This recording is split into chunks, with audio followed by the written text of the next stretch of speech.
So again, Assalamu alaikum wa rahmatullahi wa barakatuh. Good afternoon or good evening, according to your time zone, everyone here. It's my pleasure to be with you today. Today we are going to start the course by the introduction session. Actually, there is one introduction session that's previously uploaded to the YouTube channel.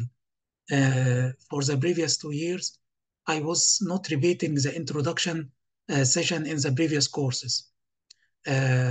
But for so many reasons, we decided as a team to reintroduce this session again.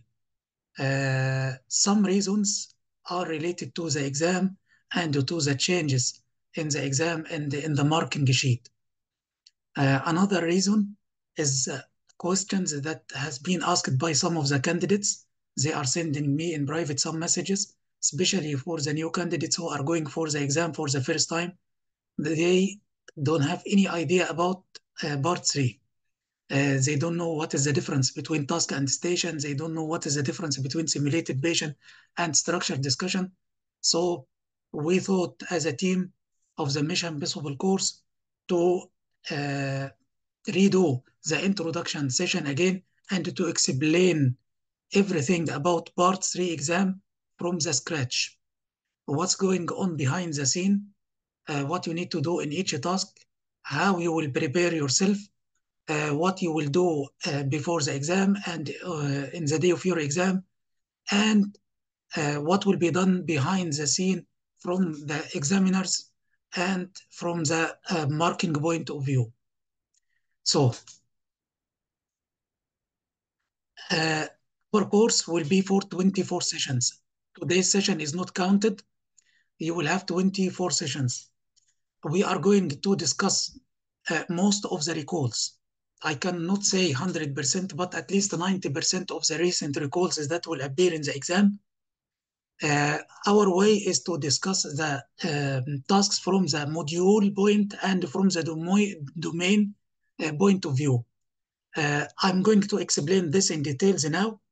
We are conducting the course in the same setting as in the exam. So you will have role players during the practice sessions. The active participant will share weekly, and I'm going to explain this also. All the active participants and the listeners, they will have the same benefits apart from presenting in the live sessions. The real sessions will start from the next week, next Friday. We are going to start, inshallah. And the main idea or our main goal from the course is to pass the exam. You are not here to try. You are not here to evaluate yourself only. You are here just to take our guidance. We are here only to help you. We are not magicians. Without your commitment, without your hard work, you will not be able to pass in part 3. Let me say that part 3 is a big lie. Some candidates, they will feel it is very difficult. Some candidates, they will underestimate the exam and they feel I was good in part 1 and part 2, so I will be able to do it. It's not an easy, and in the same time, it's not a hard topic to finish. We need everyone here to pass. Your success is our success. And the main goal of the course is to help everyone here to finish this step in your career.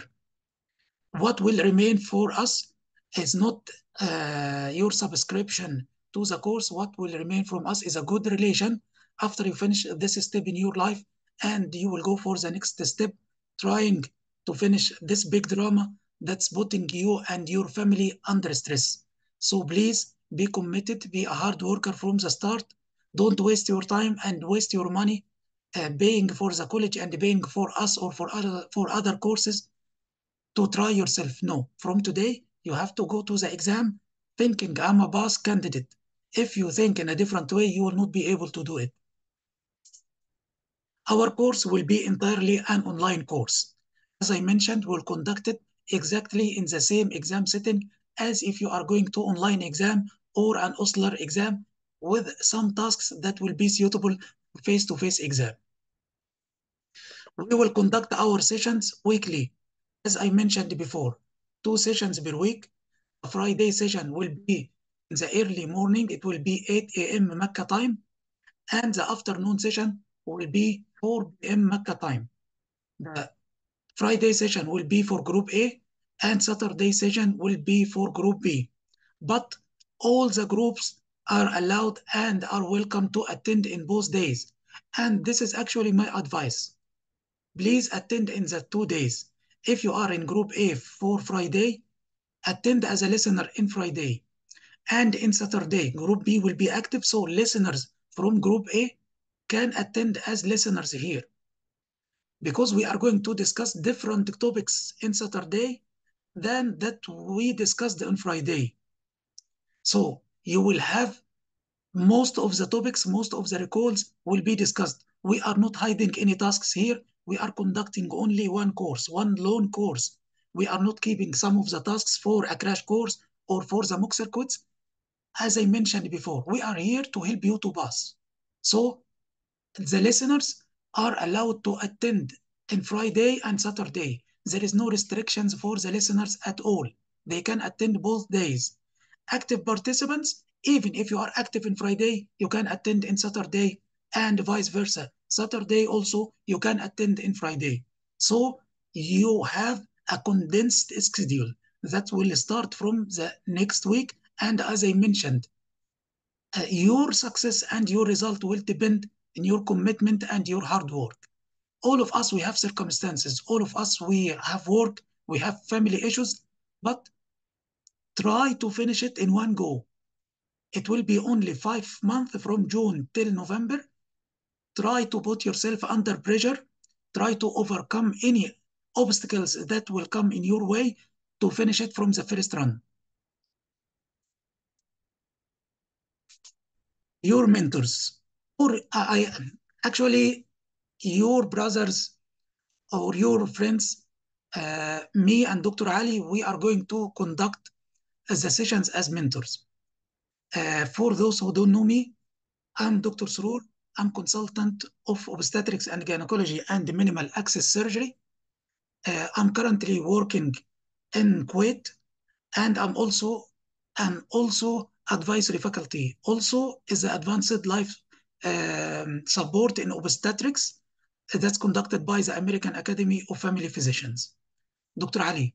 Dr. Ali, are you there? Yes. Yes, Dr. Dr. Ali, introduce yourself, please, to the candidates. First, I would like to welcome you all in your course, our course. We are all here, friends and colleagues, as Dr. Sroor said.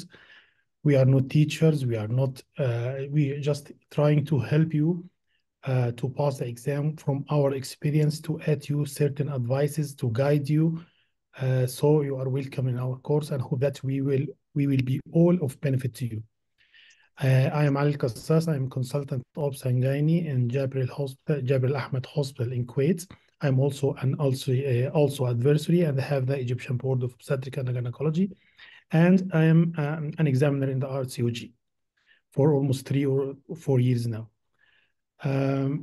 I think that you will have 5 modules with me during the course. I hope that you will be it will be a pleasant time and fruitful time for all of you. Thank you, Dr. Su. Thank you so much, Dr. Ali. So, as I mentioned, we are here as a family. I hope by the end of this course, all of you will be pass candidates and you will join our team. The remaining part of the team, we have Dr. Mariam. Dr. Mariam, she is the best role player and the best one to give you a feedback from the lay examiner point of view. She will be joining us today to explain what is the idea of the lay examiner and what will be the points that you need to mention from the lay examiner point of view. We have Dr. Asma, we have Dr. Yasmin, we have Dr. Riham, Dr. Shayma, and Dr. Samar. All our role players, these role players are RCOG candidates, as they have the MRCOG, MRCPI. So they will give you the advice. They will try to guide you during the task how to practice and how to finish all the points that are needed from you. they are practitioners, they are members of the Royal College, so they understand what's needed in the task. But to make your life more difficult and to face a real situation as if you are in the exam, you will have also Shaza, you will have Salma, Nada, and Luma. They are professional role players from the exam centers. So you will face two types of role players: professional role players that understand the task from the clinical point of view. So they will guide you how to finish the task and how to go through the points in each task. And we have uh, role players that can be considered from the lay persons. So they will not have clinical details about the task. So they will deal exactly as if you are dealing with a patient in the clinic. After finishing the course, inshallah, after you pass, if you feel that you are competent enough in teaching, if you feel that you are interested in joining us in the Mission Possible team as part of the team, definitely you will be more than welcome, but provided that you do it and pass your exam. Our course, we will have three types of participants. The active participants, they will have access to the PDF material, to the course recordings, and to the Telegram group discussion. They will present 10 tasks during the course weekly, and they will receive feedback during the live sessions.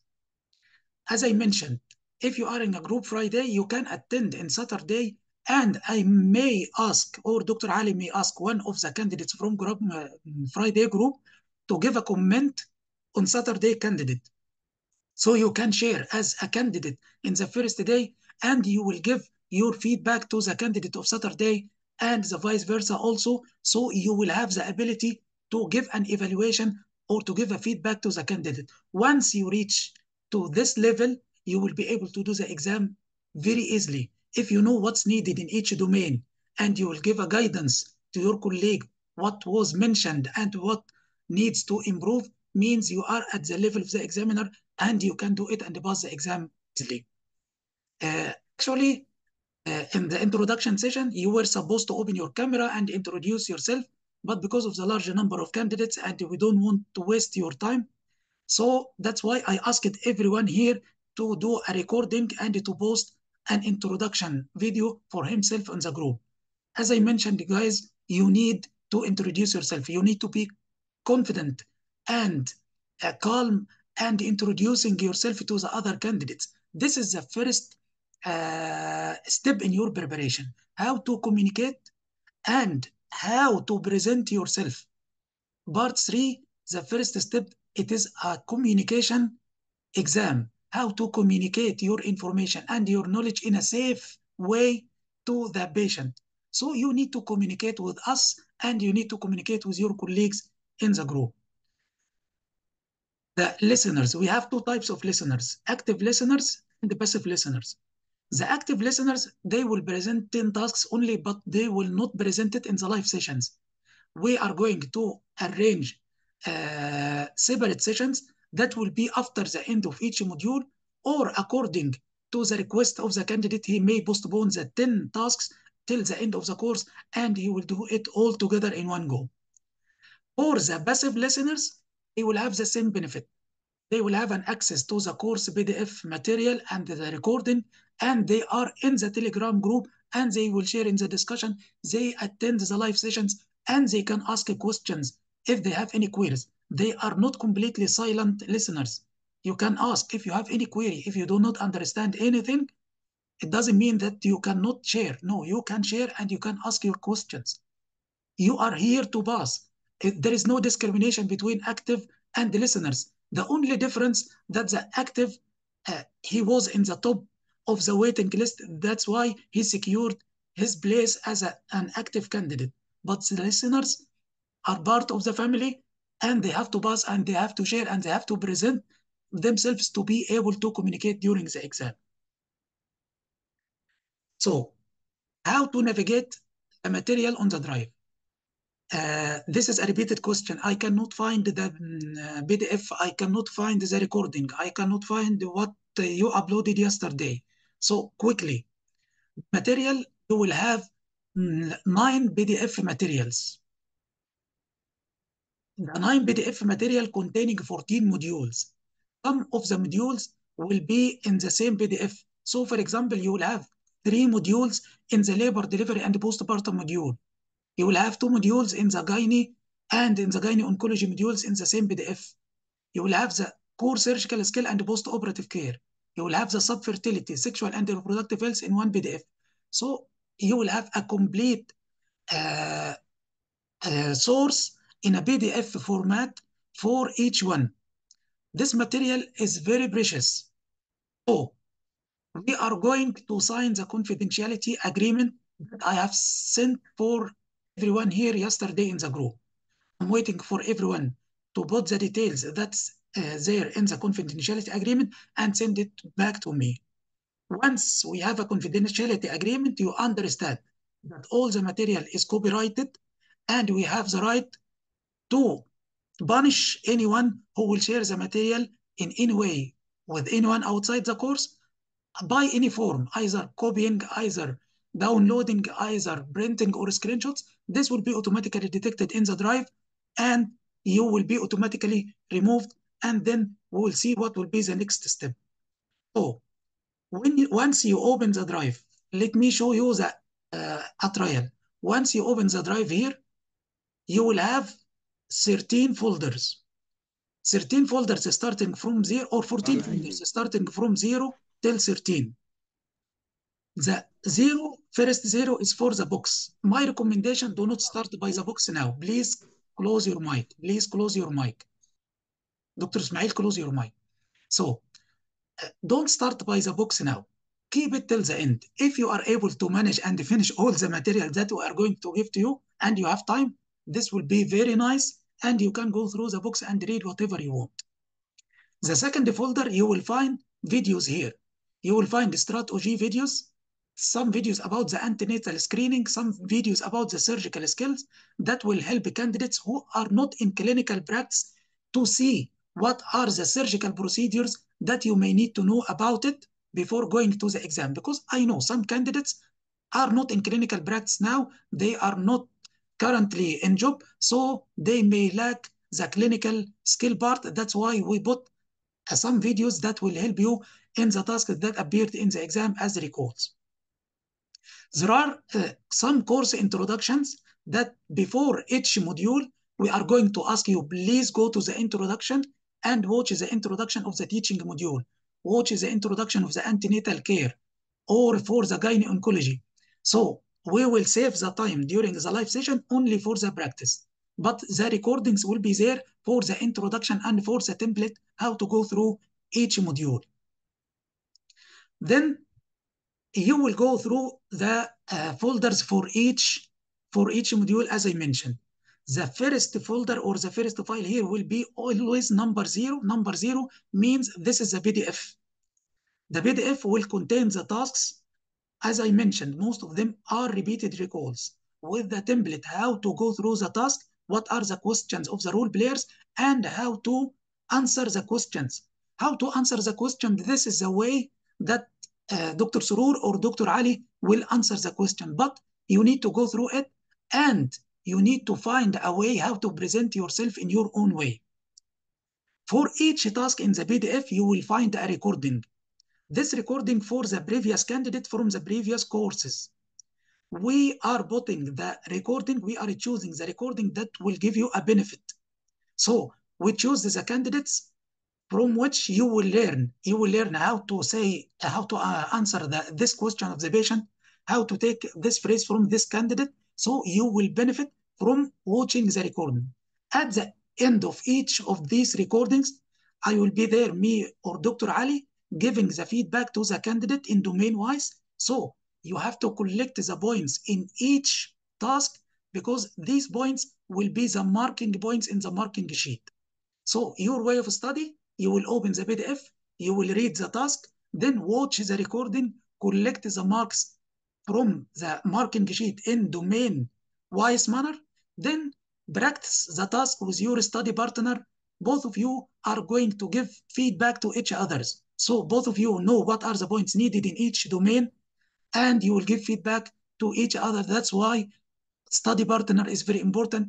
And this is the way If you will go through all the folders here, you will find the number 0 is always a PDF, and you will find the recordings for each task almost in the same sequence. The last folder, which is folder number 13, will be the new recordings for your course. So starting from today, all the next recordings will be uploaded in folder number 13. But to prepare for the next session, you have to go through the previous recording to watch what is the tasks that will be discussed in the next session.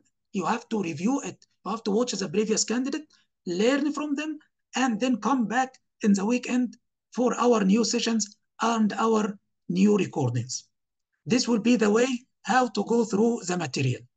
Again, confidentiality, guys, please. We don't want any problems, and we don't want to put ourselves or put you in a situation that we don't want to discuss its consequences. After finishing the course, we are going to finish the course by the end of September maximum, inshallah. So we are going to conduct online circuits. Will be also in the same exam settings.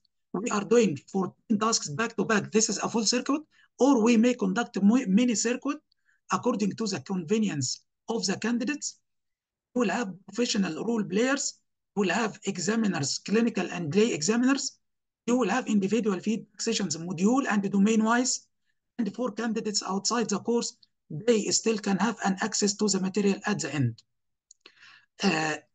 We are trying, me and Dr. Ali, to conduct face-to-face circuit. This time, it will be either in Egypt or in Dubai. We'll keep you updated. But in the online circuits, to be fair, the priority will be given to the listeners who were not able to take an active seats during the course, and they want to know about their level and where they are standing. We are going to give them the opportunity to share in the circuits. Alhamdulillah, we have big number of candidates who shared with us before. Most of them are past candidates, and we are waiting for the result of this exam. Hope, inshallah, everyone from the previous course and from this course, you will make us proud of you. So, very important question. I need to be very clear about this point from now, and you need to listen to it carefully. For how long I will have access to the material? Actually, as I mentioned before, I don't like to hear this question. If you are asking this question now, means you are not planning to go for the exam. If you are not planning to go for the exam, you need to know that you will have an access to the material till the end of November exam. The end of November exam. Once the exam is done, the drive will be closed. We need to update the material, and we will discuss why you did not attend the exam. And if I find your reason is acceptable at this point, we will discuss the extension details. But to be clear from the start, your access will be from today till the end of November exam. Now time to learn about what's part 3. Part 3, Dr. Ali, do you want to add anything? No, just I will mention some points just after you finish. Okay.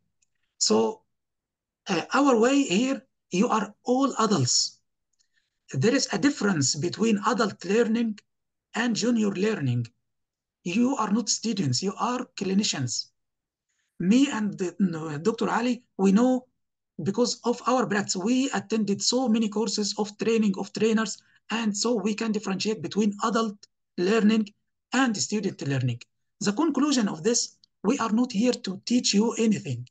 We are only giving you the way how to think in part 3, how to face any task, even if it is mentioned in the PDF or it is not there. We are trying to make a professional doctor who will face the task as if he is facing the patient in his clinic, or as if he is discussing a task with his consultant in the clinic in a case-based discussion or at the handover time. So we are not giving you a fish to eat. We are trying to teach you fishing so you can feed yourself for life. You can practice this during the course, and you can practice this during your daily practice in your clinical practice every day. So this is the difference between adult learning and student learning. You are here to sit in the position of ST5 or the one who will be a consultant in few years, or you are already consultant. MashaAllah, most of you are sending the videos and the recording telling that most of you are consultants. So you should act in this way. Most of the candidates, they feel that part 3 exam is about knowledge. No. Yes, knowledge is very important. But if you have enough knowledge, but with good acting skills, because you need to act in the exam as if you are a doctor in the clinic dealing with your patient, how you are behaving with your patient. So if you have some knowledge, acceptable knowledge, but with good acting skills, believe me, you will be able to pass this exam at ease. So the first step you need to stop feeling embarrassed, feeling shy to present yourself, especially in the introduction video, you have to introduce yourself and you have to practice and you have to keep practicing and rehearsing. This will be the way to pass the exam. This is the easiest part in your exam.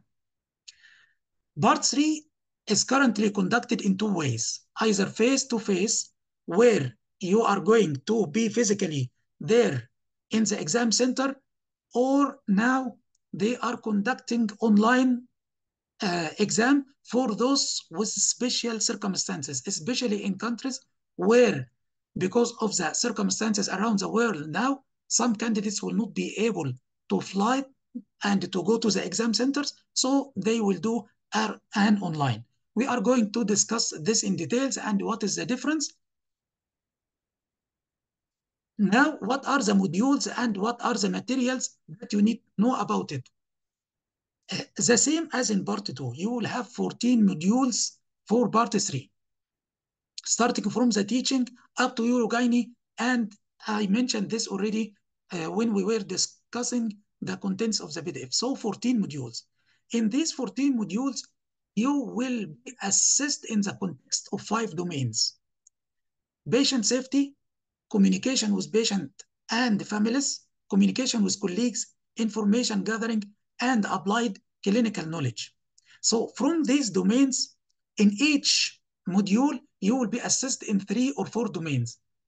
3 or 4 domains in each task to reflect your everyday clinical practice and your applied clinical knowledge in the aspect of communication and safety. So it's not a matter of knowledge. It is a matter of how to apply your knowledge and communicating this knowledge to the patient in a safe way. This is, in conclusion, the definition of part 3.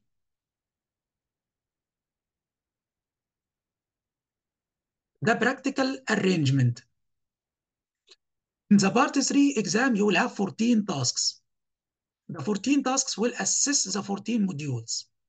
In the exam, there are several circuits that will be running simultaneously in the same day, either in London Center or other centers. The tasks will be the morning and afternoon. In the same day, the tasks will be the same. So the same day of the exam, tasks in the morning sessions and in the afternoon sessions will be the same. But in different days, the tasks will change. They are usually trying to put the timing according to the time zone that some candidates will not have the benefit or unfair advantage of knowing the tasks before the exam, but actually this is not the truth. Because candidates who are in the Far East, in Singapore or in Malaysia, they are finishing their exam before candidates in Egypt or in London. So there are some facts that's mentioned by the college, but in the real scenario, it's not true. Candidates from the Far East, they are finishing their exam before candidates who are in the West. In each task, you will have 12 minutes, 2 minutes reading time. During these 2 minutes, you need to read the background information about the task. Then the buzzer will sound and you need to move from outside the cubicle or booth to inside to start your 10 minutes to complete the task. If you are on an online exam, it will be 2.5 minutes to read the task, then the screen will change and the role players and the examiners will appear. So you have 12 minutes for each task, 2 minutes reading time, and 10 minutes for task performance. You will go task by task till you finish your 14 tasks. In face-to-face exam, this will be almost in 2 hours and 50 minutes. But in online exam, it will be about 3 hours and 30 minutes. Repeated question. What we need to do in the 2 minutes reading time? Actually, so many candidates are confused regarding this point. They will stand in front of the booth, or in the 2 minutes, they don't know what to do. So this will be explained now in details by Dr. Ali, because the 2 minutes may be more important than the 10 minutes for task performance. Dr. Ali, you can share your screen now. I will give you the lead. Sorry.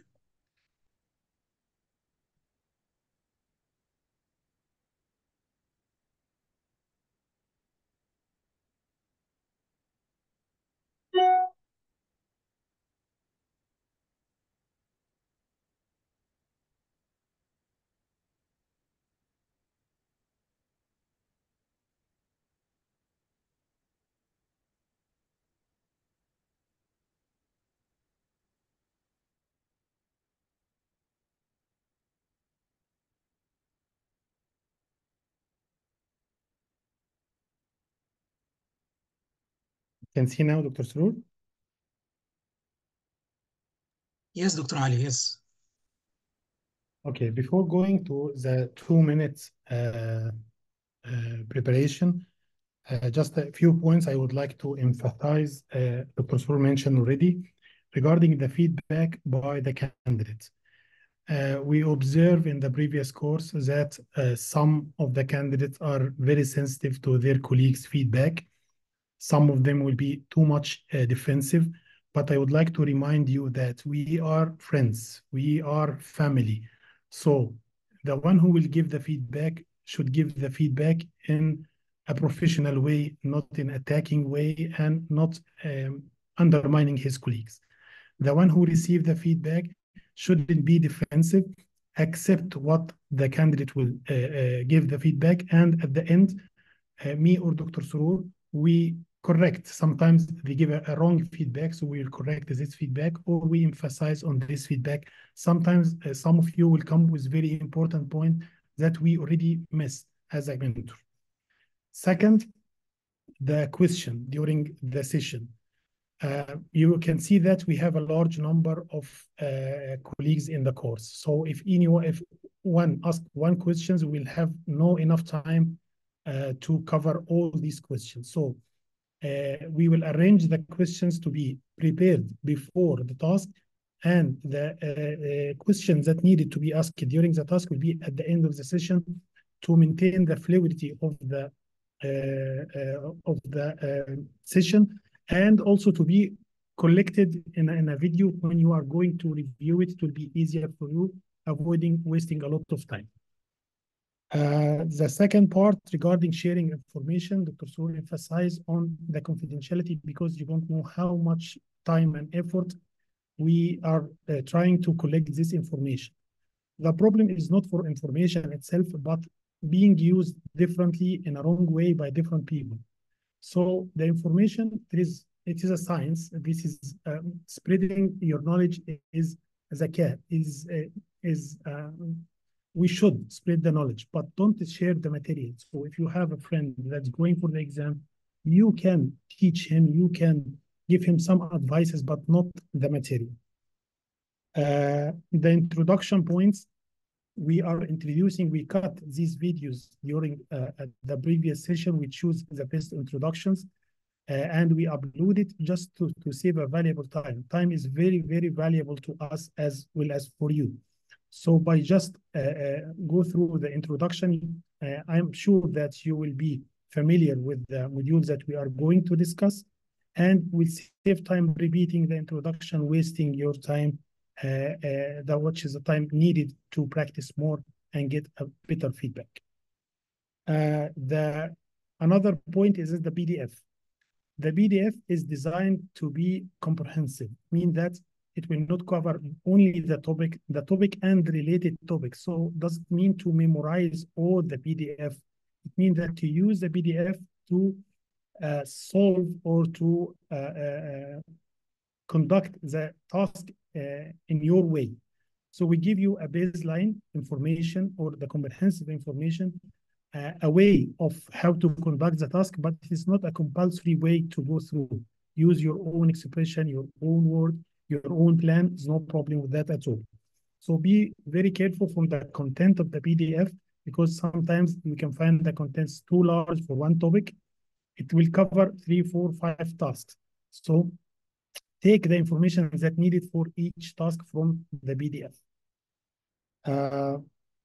The PDF is continuously updated. So if you have any information that is not clear or not clear from a scientific point of view or from the wording, just contact us. We are more than happy to update from this point of view. The scientific content of the PDF and the amount of tasks are continuously increasing. So once we are updating the PDF, we will inform you in the group that the PDF is updated. So take care. And also we are writing the rate of updates in each PDF. Regarding the marking points, actually, this is a very sensitive area. So we remove most of the marking points, will not be present in the PDF. You will find some of them, but incomplete, just for the sake of discussion. So during the session, your job is to write down the marking points, keep them. So I advise you all for each task to have a flashcard for this task. It will help you to know the important point, and it will help you at the end in the revision. So prepare this from the start. One last point is that you are in a consultant chair. You are not in a student chair. So all the tasks behave like a consultant talking to the consultant. In the exam, you are consultant. Within 2 years, they expect you to be a consultant. So you should deal as a consultant, not as a student by any means.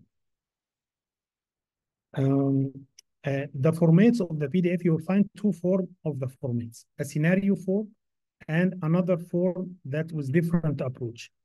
This to enrich you with a different experience, not to confuse you. So you are not obliged to follow one or both of them. Just use one of them which is applicable to you, your personality, your level of language, whatever it is.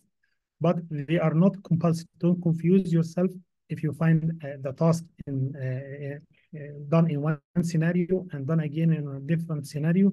Both of them are correct, covering the marking points, but different approach to help you. Not all the tasks, some of the tasks only. I think this is the point I would like to emphasize before talking about the 2 minutes. I think this presentation is already on the drive, and I hope that you go through them. I will just give a recap about it. So in the preparation, at this moment, you should know where you are standing. What is your first step? Which level you are standing on at the moment? And to document that, you can start by video yourself every month, even if the same topic with your partner, and monitor yourself, your progress, to know that you are improving or not improving. If you are improving, this will be reassuring. If you are not improving, ask yourself, what is the defect? What is the problem? And if you didn't find a solution, expose this problem to us. We will help you with that.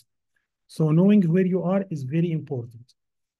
Don't take, I know that there is a lot of time there to examine, but actually it is not enough time to cover everything. And no one will cover everything, but try as much as you can to cover whatever you can during these months. Don't waste any time. Don't waste any time. Any time you will waste, you will regret at the end. So at the end, especially in the 2 or 3 weeks before the exam, the stress to be in the maximum, your concentration will be less, your gathering information and new things will be to the lowest. So prepare for this time. to start early and follow the schedule of Dr. Surur of preparation. It is comprehensive, it is exhausting, but it will help you at the end. So I think now you know most of the time, you know about where you stand. The 2 minutes. The 2 minutes is a very powerful weapon you have to pass this exam. Very short time, but very valuable during the task. If you have mental map of what you are going to do in the exam, you will avoid freezing during the exam. You will avoid sluggering when you are talking. You avoid recalling the information from the ceiling. All this we are observing for the candidates who enter the cubicle without having anything in their mind. You just enter, follow the frame that he is putting to himself or herself, and surprises happen during the exam or during the conduction with the role player. And at that time, he will feel loss of confidence or even freezing for some time. And to regain the confidence, it will cost you a time and mark. So preparation in the 2 minutes is very important. How to prepare in these 2 minutes? You have certain targets in these 2 minutes. The first is to know where you are itself, and just prepare yourself psychologically for this new task. Completely omit the previous task. Don't look around. Just focus on this task. Try to clear your mind from whatever happened in the previous task. Counsel yourself. Just support yourself, because no one there to help you. You are the only one who will help yourself. Second point is to know where you are. The awareness of this is very important. It's very important to be aware about the task before going. In the last exam, there was a task around a single mom, and there is a sentence written that she's not expecting to find Mr. Right in the future. 2 or 3 candidates deal with Mr. Right as a person and asking the role player that you are telling that you are having no sexual relationship. What about the Mr. Right? And insisting to know about the partner. And the partner is Mr. Right. So they didn't treat the task well, or they didn't understand the expression well. So they waste 2 or 3 minutes to understand at the end that Mr. Right is an expression that the suitable person is not there. So another example, the fertility clinic case of subfertility, and they refer here for the fertility clinic.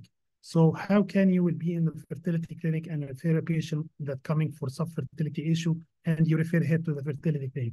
It gives a wrong impression about you, that you don't know where you are, what you are, and what you are going to do. So be very careful about your awareness in this task. You should read the task carefully. Some tasks are very short in reading, less than a page. Some are more than 4 pages. So the information you need to take in the 2 minutes are very simple.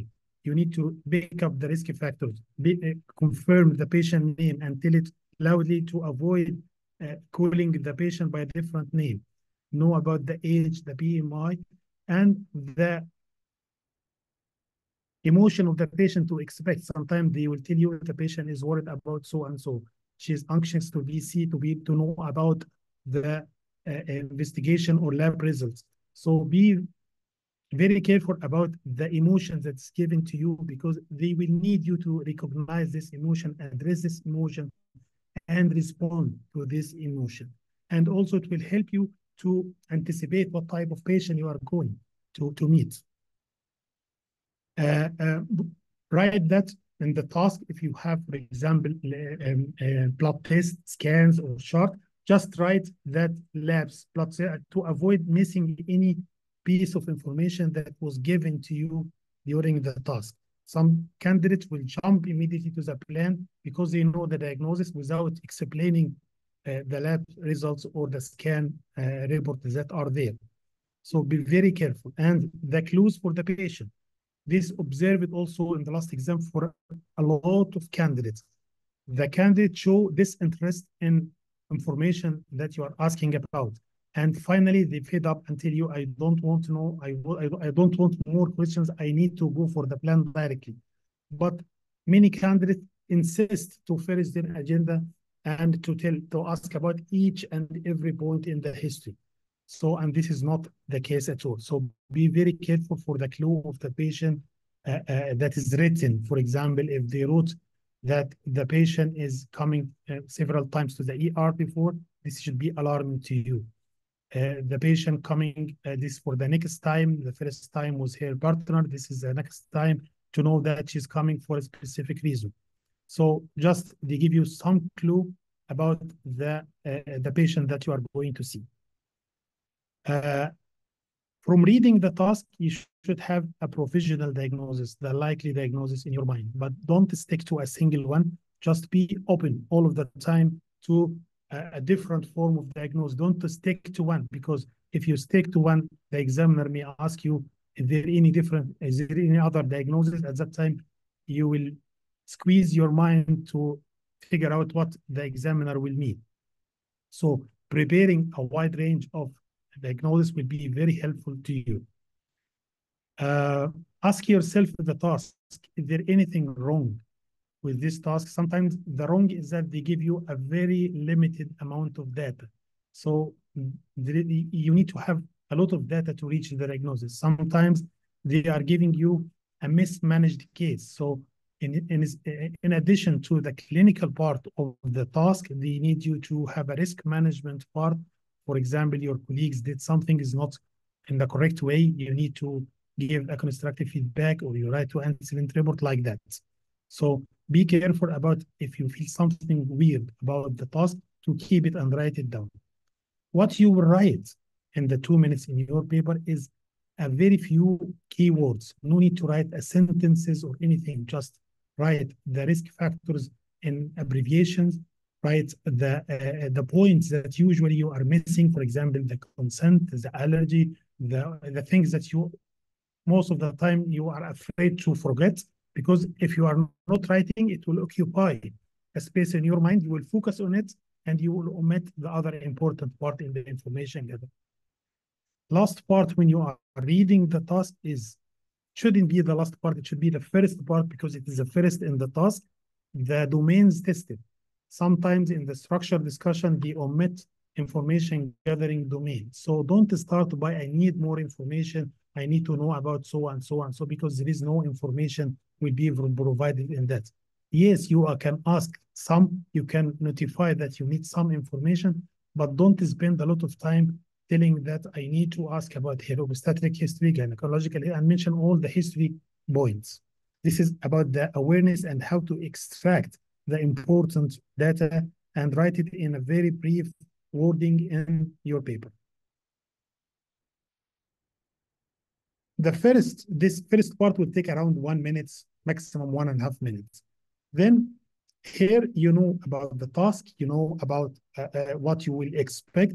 So this case, I would like to first make the rules here. I need to explain the finding of the investigation or the lab. I need to discuss and explain to her my provisional diagnosis and what are possible other diagnoses. I need to put a plan.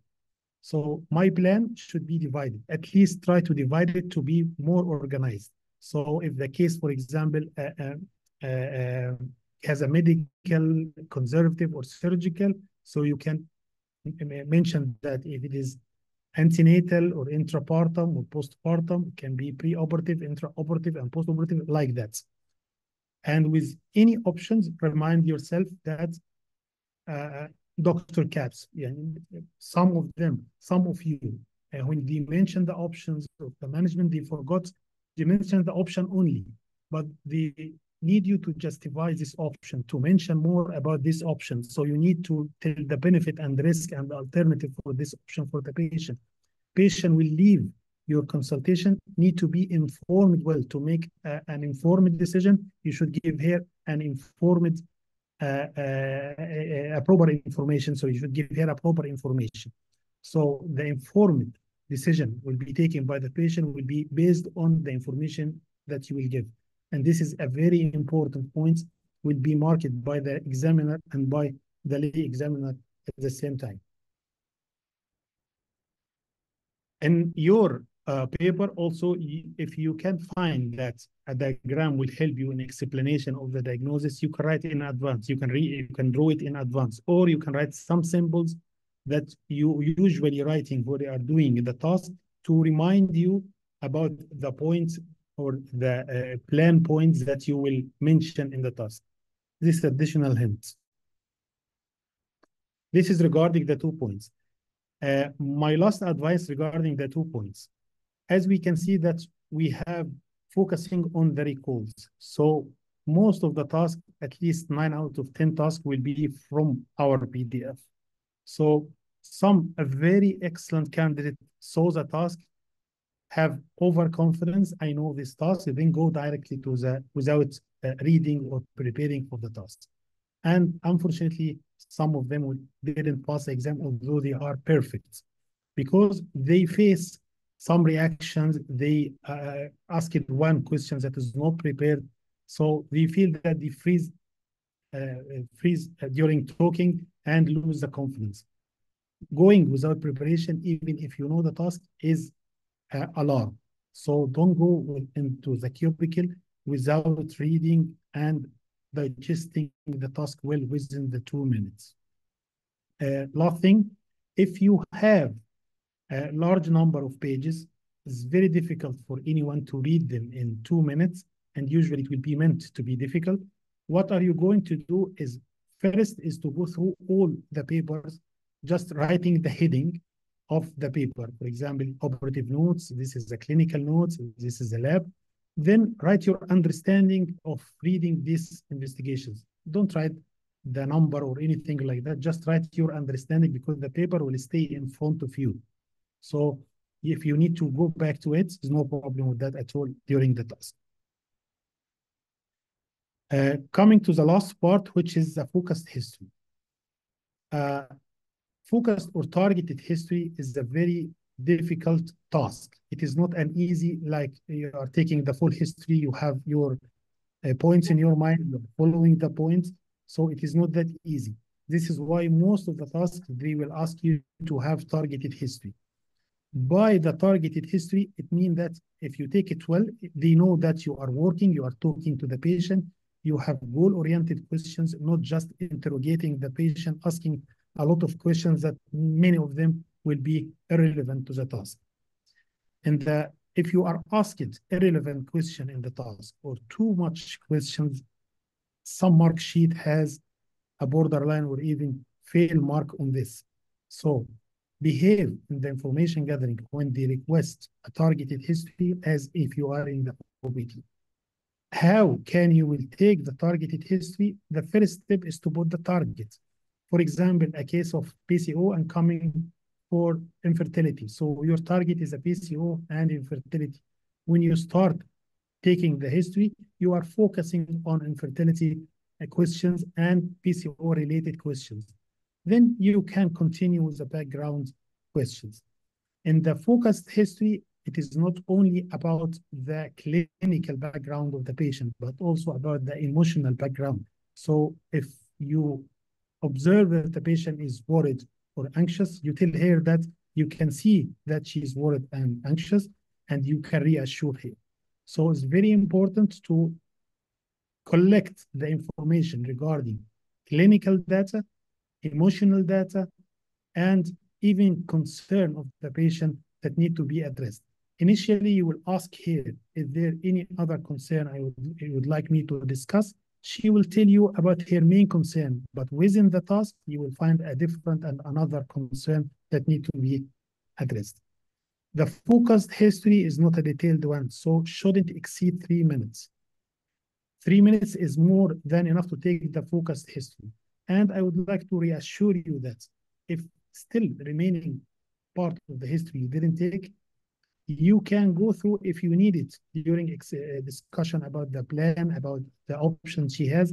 If you find that, for example, you didn't mention about the medication she's taking and you are going to write for her a medication. So by the way, you are taking currently any medication, you have any allergy to the medication, so you can ask a question later on, no problem with that at all. This is what happened actually in our clinics.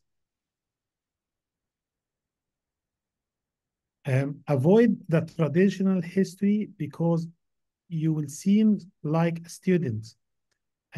Don't be overwhelmed by covering the whole point of the history when you are asked to take a targeted history. You appear to the lay examiner and to the examiner as a bookish. You're just interrogating the patient. Nothing in your mind. There is no goal from your question. You're just asking a question and need the answer. And a lot of candidates focus on that because it is an easy part. They will not do more effort in asking. The effort will be started when you try to explain and why you're talking. So don't go the easy way and asking for a lot of questions based on a traditional history. Yes, it is good to start with knowing how to take the full history, but in the next part, next half of the course, try to be targeted in your history as if you are the clinic.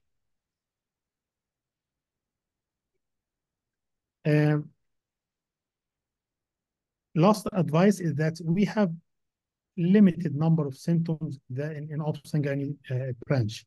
So if you have preset questions or if you have your own way to ask about this question, keep it fixed because it will save you time, make the examiner in front of you feel that it is your norm to ask these questions in this sequence, putting in your mind the differential diagnosis. Thank you for listening to me. I hope this will be of benefit. And we will practice किसी this. का phone आ रहा था क्या? We will practice this during the course, inshallah.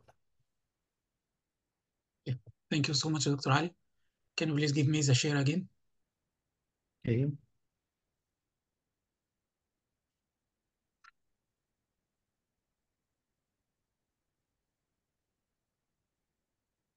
Done. Thank you so much. So the 2 minutes are very, very important. Knowing what to do in the 2 minutes may be more important than the 10 minutes and your plan in the 10 minutes because the 10 minutes are based in the 2 minutes. So you should have a good situation awareness, what you need to write in your notes, what will be your agenda. Now, after finishing the 2 minutes, the buzzer will sound again and you need to go to the 10 minutes. You have to initiate your session, have to gather your information, you have to see if there is examination in the candidate instructions. If no, you will ask the patient for examination. Then you need to explain what is the diagnosis or what are the results of the investigation and what's your plan of management. And the competent candidates will be able to finish in time so they can give a summary about the consultation at the end, and this will be a good point from the lay examiner point of view. As I mentioned before, in the exam, you will have 14 tasks. 4 to 5 tasks will be structured the discussion task or viva. Let me tell you now, from the first day or even before starting the course, let me tell you that you have the next 4 cases in your exam. So now you know what are the 4 tasks, the first 4 tasks that you will face in your exam. You will have a case of labor ward prioritization that we are going to discuss next week. You will have a case of pre or post-operative gynae list to mention the risk in the case and how to prioritize the cases according to the urgency. You may have a case of surgical case. Surgical case, you will describe what are the surgical steps of doing the procedure, and you will have a case of post-operative complication. So now, from the 4 or 5 structured discussion, you know 4 out of them. So this is the first step in your exam. From the 14 tasks, now that you know that 4 tasks are coming in the exam. You will have 9 to 10 simulated patient and colleague tasks. This is the role player station. Out of them, 5 stations, you will find only clinical examiner. And 4 to 5 stations, at least 4 stations, you will find a lay examiner together with the clinical examiner. And these stations are very, very important in your exam because the marks here will be doubled. So ensure that in these tasks, you have to collect marks as much as you can because these tasks will make a big difference in your chance to pass the exam. This will be in the face-to-face exam. You will do the 14 tasks back-to-back, and you will finish, as I mentioned before, in 2 hours and 50 minutes. If you are going for online exam or Osler exam, you will do the first 7 tasks, then you will have a break for 12 minutes, then you will continue the next 7 tasks. After that, your exam will be done. Or in online, because of the internet connection, you may have the chance to rerun the task because there was a connection errors from your side or from the role player or from the examiner. So the settings are almost the same with little differences. So simulated patient means you are going to interact with a role player or an actor here. In structured discussion, you will find only a clinical examiner. The clinical examiner is doing the marking in real time. Means during the time, the 10 minutes, he is starting the marking to avoid any forgotten points and to avoid any recall bias. What is the purpose of part 3 examination? The purpose is to assess your skill, as you are expected to be in the level of an ST5 who is in the clinical practice. So, this examining your way of behaving with the patients and in behaving with your colleagues in your daily practice. The ST5 means he is at the last stage of his intermediate training. As mentioned by Dr. Ali, you are expected to be a consultant after 2 years, ST6 and ST7. Then in the advanced training module, then you will be appointed as a consultant. So remember the advice of Dr. Ali, you have to sit in the chair of an ST5 as someone at the level is expected to be a consultant in 2 years. Avoid answering in a student way, and we are going to guide you how to do this during the course. In the simulated patient or colleague task, as I mentioned, you are going to interact with an actor or role player who's acting the role of a patient or the role of a colleague, junior colleague. You are giving him a teaching session. The role player will know all the relevant details of the task. They will be given scripted questions to prompt you if needed. So it will be mentioned clearly in the role player instruction. Ask the following questions if not mentioned by the candidates. So the role player will wait for you to give the options and to give the information. If the role player felt that you are missing some information, some important information that carry marks in the marking sheet, or you are going in a wrong direction, they will start asking you. Please don't get irritated when the role player or the examiner interrupts you to ask, because this means they are trying to put you in the right track again. Role players will show different types of emotions. Sometimes they will show anger, they will show anxiety or distress, but it will not be extreme behaviors. So don't get stressed by the behaviors or the emotion that will be shown by the role players. They are acting, you also act. Act. This is the main and the most important advice for everyone here. You have the knowledge, but you need to act in reflection to their emotion. Very important point, and this is an important advice. You should know that the examiners are instructed in the simulated patient task to be like fly on the wall. They will not interact with you at all. They are just observing the task and awarding marks, but they will not share in the simulated patient. During the 10 minutes, they should show neutral facial expression and they will make notes only. So, candidates, from your side, don't try to interact with the examiner. Don't try to ignore the patient and give the eye-to-eye contact to the examiner trying to explain or asking him a question. You are not allowed at all to interact with the examiner, and the examiners are not allowed to interact with you. Unfortunately, we are human beings. You will find the good one and the bad one. Some examiners in the previous exams, they were interacting with the candidate during the simulated patient task, and this is not allowed. If you faced such a situation in any task of simulated patients, the examiner interrupts you or spoke to you, Even if he's giving you a compliment that you did well or you did bad, this is not allowed, and you should write an incident report about this task once you finish your exam.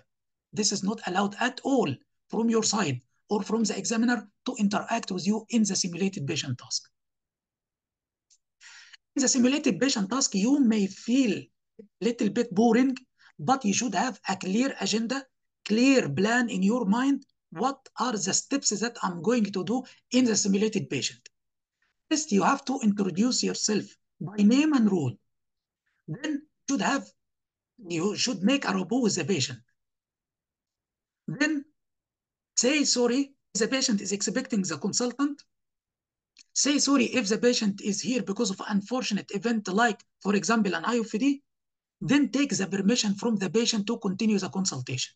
This will be a very important point here, especially if the patient was expecting the consultant and you are doing the consultation on his behalf. So say sorry and ask the patient to continue the consultation. Very important point, the lay examiner will be waiting for you to explain what is the aim of the consultation. So you should explain clearly what is the aim of the consultation. Then put your agenda. Always remember to put the agenda. Tell the patient what we are going to do today. Because many of the candidates, they will have no control over their time. So the 10 minutes will finish before ending what they are going to do. So put your agenda, and your agenda should always be according to the patient ideas, concerns, and expectation. Don't ignore the cues of the patient, because the patient may give you a different scenario or different hidden agenda. If you ask there a simple question, do you have any other concerns or expectations? Then the next point is to discuss the main content of the task. What will be the diagnosis or explanation of her investigations or results? What will be the next step, either examination or investigation? And what are the management options and the pros and cons of each option and the risks? These are safety points. Then, as I mentioned, by time will be content enough to finish in the 10 minutes and to give a sum up or close the task. This will be the step ladder way of going through the steps of the simulated patient task. This is regarding the simulated patient. Now coming to the structured discussion. Structured discussion, you will find only the clinical examiner. So we are going to interact with the examiner here. The clinical examiner will have all the details about the task, and they will have list of questions to prompt you. Again, the role player and the examiner will have list of questions. So they are prompting you, they are trying to ensure that you do not run out of time without answering the questions that needs to be mentioned in the task. Usually in the structured discussion, there is no information gathering. But please take care, as mentioned by Dr. Ali, in the 2 minutes. Read what are the domains that needs to be tested. If there is information gathering, most likely you need to mention what are the additional information that you need to know in this task. You may ask the examiner about additional information like the investigations or clinical details, and this will be provided by the examiner. The examiner also may ask you to expand or to speak more about this option. You may speak about one option in brief, but the examiner will ask you to expand or to explain more your answer. It is very important to imagine that if you are in a station or in a situation where you are doing handover to your consultant, either in a word round or calling him by phone. So this is the idea of a structured discussion. Very important in the structured discussion to be a leader in the discussion. Again, mentioned by Dr. Ali, I'm repeating myself again, don't be in the seat of the student. You have to be in the seat of a consultant or a senior registrar, which is an ST5. So you should know what's needed in the task, and you have to lead the discussion. You will know from the questions of the examiner. If he gives you an open question in the start of a structured discussion, means he's giving you a chance to complete the 10 minutes even without any prompt from his side. And in some tasks in the PDF, you will find it clearly mentioned. You should lead the consultation by yourself, or for example, in the task of electrosurgery, it is clearly mentioned that the clinical examiner will not interact with you during the 10 minutes, and you should lead the discussion by yourself. Dr. Ali, you have something to add? Yes, structured discussion is somewhat a nightmare for some candidates. Actually, it is straightforward. It doesn't need you much acting. But the problem is that they are facing an examiner and magnifying what is there in front of them. Actually, the structured discussion, as an examiner, we have three types of questions. The first one is opening question. So it means that just I would like to start the discussion with you. So doesn't mean to be answered specifically or precisely. It means that to open and talk about your plan of talk about this task. The second group of questions are prompting question. These prompting questions usually will not undermark you, except if they are excessive. So if I prompt you more than twice, it means that you are not leading the discussion. You need my help to continue the consultation. So at that time, leading the discussion will be lost as a marking point. The last questions are the marking questions. I'm leaving you for almost 8 minutes to talk, to gather the mark by yourself.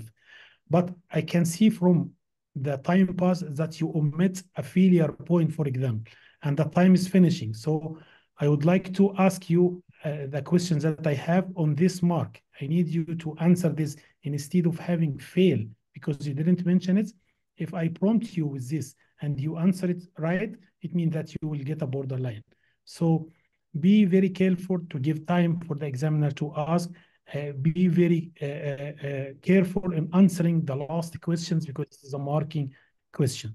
Structured discussion is not that difficult. It is an easy when you know how to plan for it. As an examiner, just I need to know that you are competent in your explanation, diagnosis, and management plan. I need to be to know that you are safe, you are using the facilities you have from your colleagues, from the investigations, in a right way, not excessively, not unnecessary. I need you to justify what you are telling me. If you need to ask for a specific investigation, I need to tell me why you need this investigation. So this is a simple way of having a structured discussion. It's not a nightmare. Just plan for it. Try to talk. Put what I'm going to talk during the structured discussion, go through it. If you are deviating, the examiner will bring you back through a prompting question. Thank you, Dr. Suru. Thank you, Dr. Ali. So, some tasks, it is called the linked tasks. Actually, it is very rarely that you will have a linked task these days. It means the tasks are linked in some way. So, for example, you may face a task where there is a case of intrapartum management. It ended up with an adverse event, like, for example, cesarean hysterectomy, and they will bring the next task is the same patient in the postnatal care module, and you have to debrief the patient. In any case of complication, in case of debriefing, here it will be a case of risk management. You need to explain or to speak about the issues of clinical governance. And we are going to describe this in details in the post-operative and postpartum modules. Most important advice here and the most important information that you need to know that the tasks will be marked independently. The examiners are not speaking or not discussing the candidate performance together. So each examiner will give his feedback independently and they will not discuss your performance.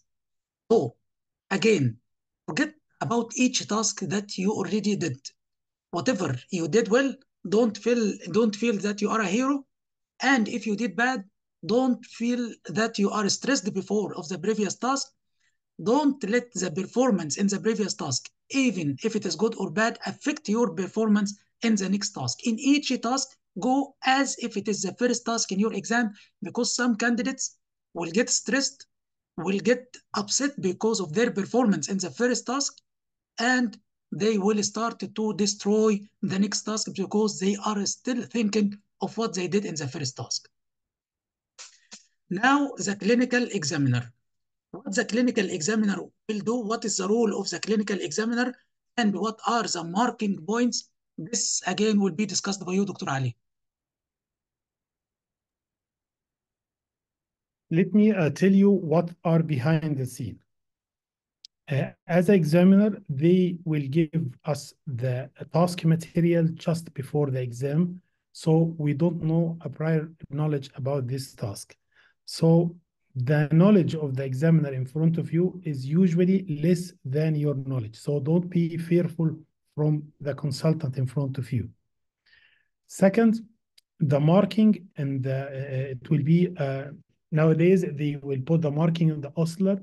So usually they are writing partitions in the screen for each domain, pass, borderline, or fail. And if we are giving you a borderline or fail, we are writing down the reason behind that. And the clinical examiner will not give you an overall assessment. It is based on the preformed marking sheet.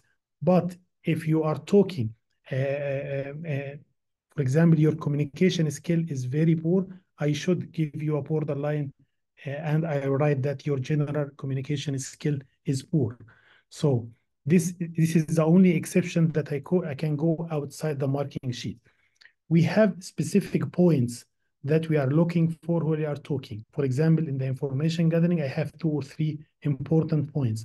I'm just focusing on listening on these points. This is why I'm telling you, taking a lot of time in information gathering usually will not help. If you are focused on the task, you will get the 3 points. Usually they are evident, and usually if you are behaving naturally, it will come with ease. No need to search for them in your mind. The marking can be changed. For example, if I give you failure initially when I'm writing, then at the end you mention this point that I give you failure on, then I just erase it and put you at a pass because you mention it. So don't be anxious about what I am doing as an examiner in the task, because sometimes I'm not writing at all. Just I know that you pass this point looking for the remaining that you didn't mention.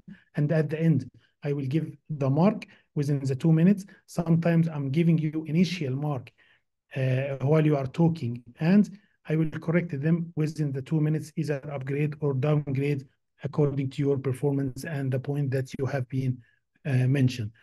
Don't be scareful from the clinical examiner. As Dr. Surur said, we are human beings.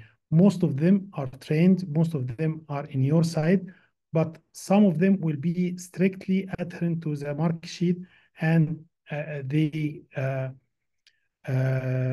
may have some interaction with you which is not allowed in the task.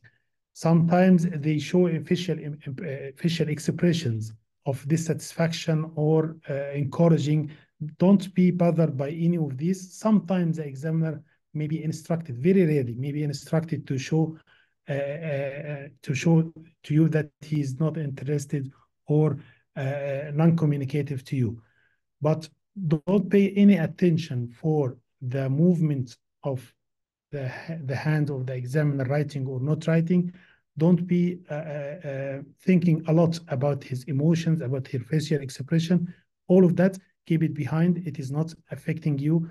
Don't say at the end the examiner was bad, the examiner was not paying attention, he's not listening to me, he is satisfied with me. All that will not end in anything. Just do your job and conduct the task in the way that we are used to do in the sessions. Thank you.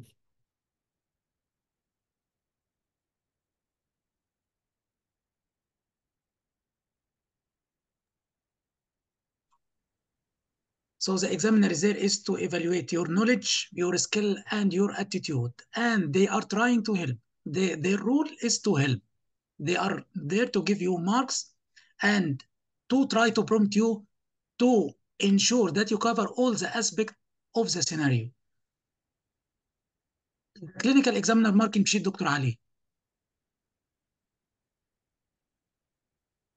as we have said, we are marking mainly 3 or 4 domains according to what was being tested in the task. So, Dr. Sur, can you just make all the slides together without, because I have no control of that. Okay. Don't bother yourself to remind yourself what is the point of safety, what is the point of information gathering, what is the point in the applied clinical knowledge. Keep it in the stream, because sometimes a point in this task in the safety, in another task it will be in the applied clinical knowledge, in another task it can be in the communication.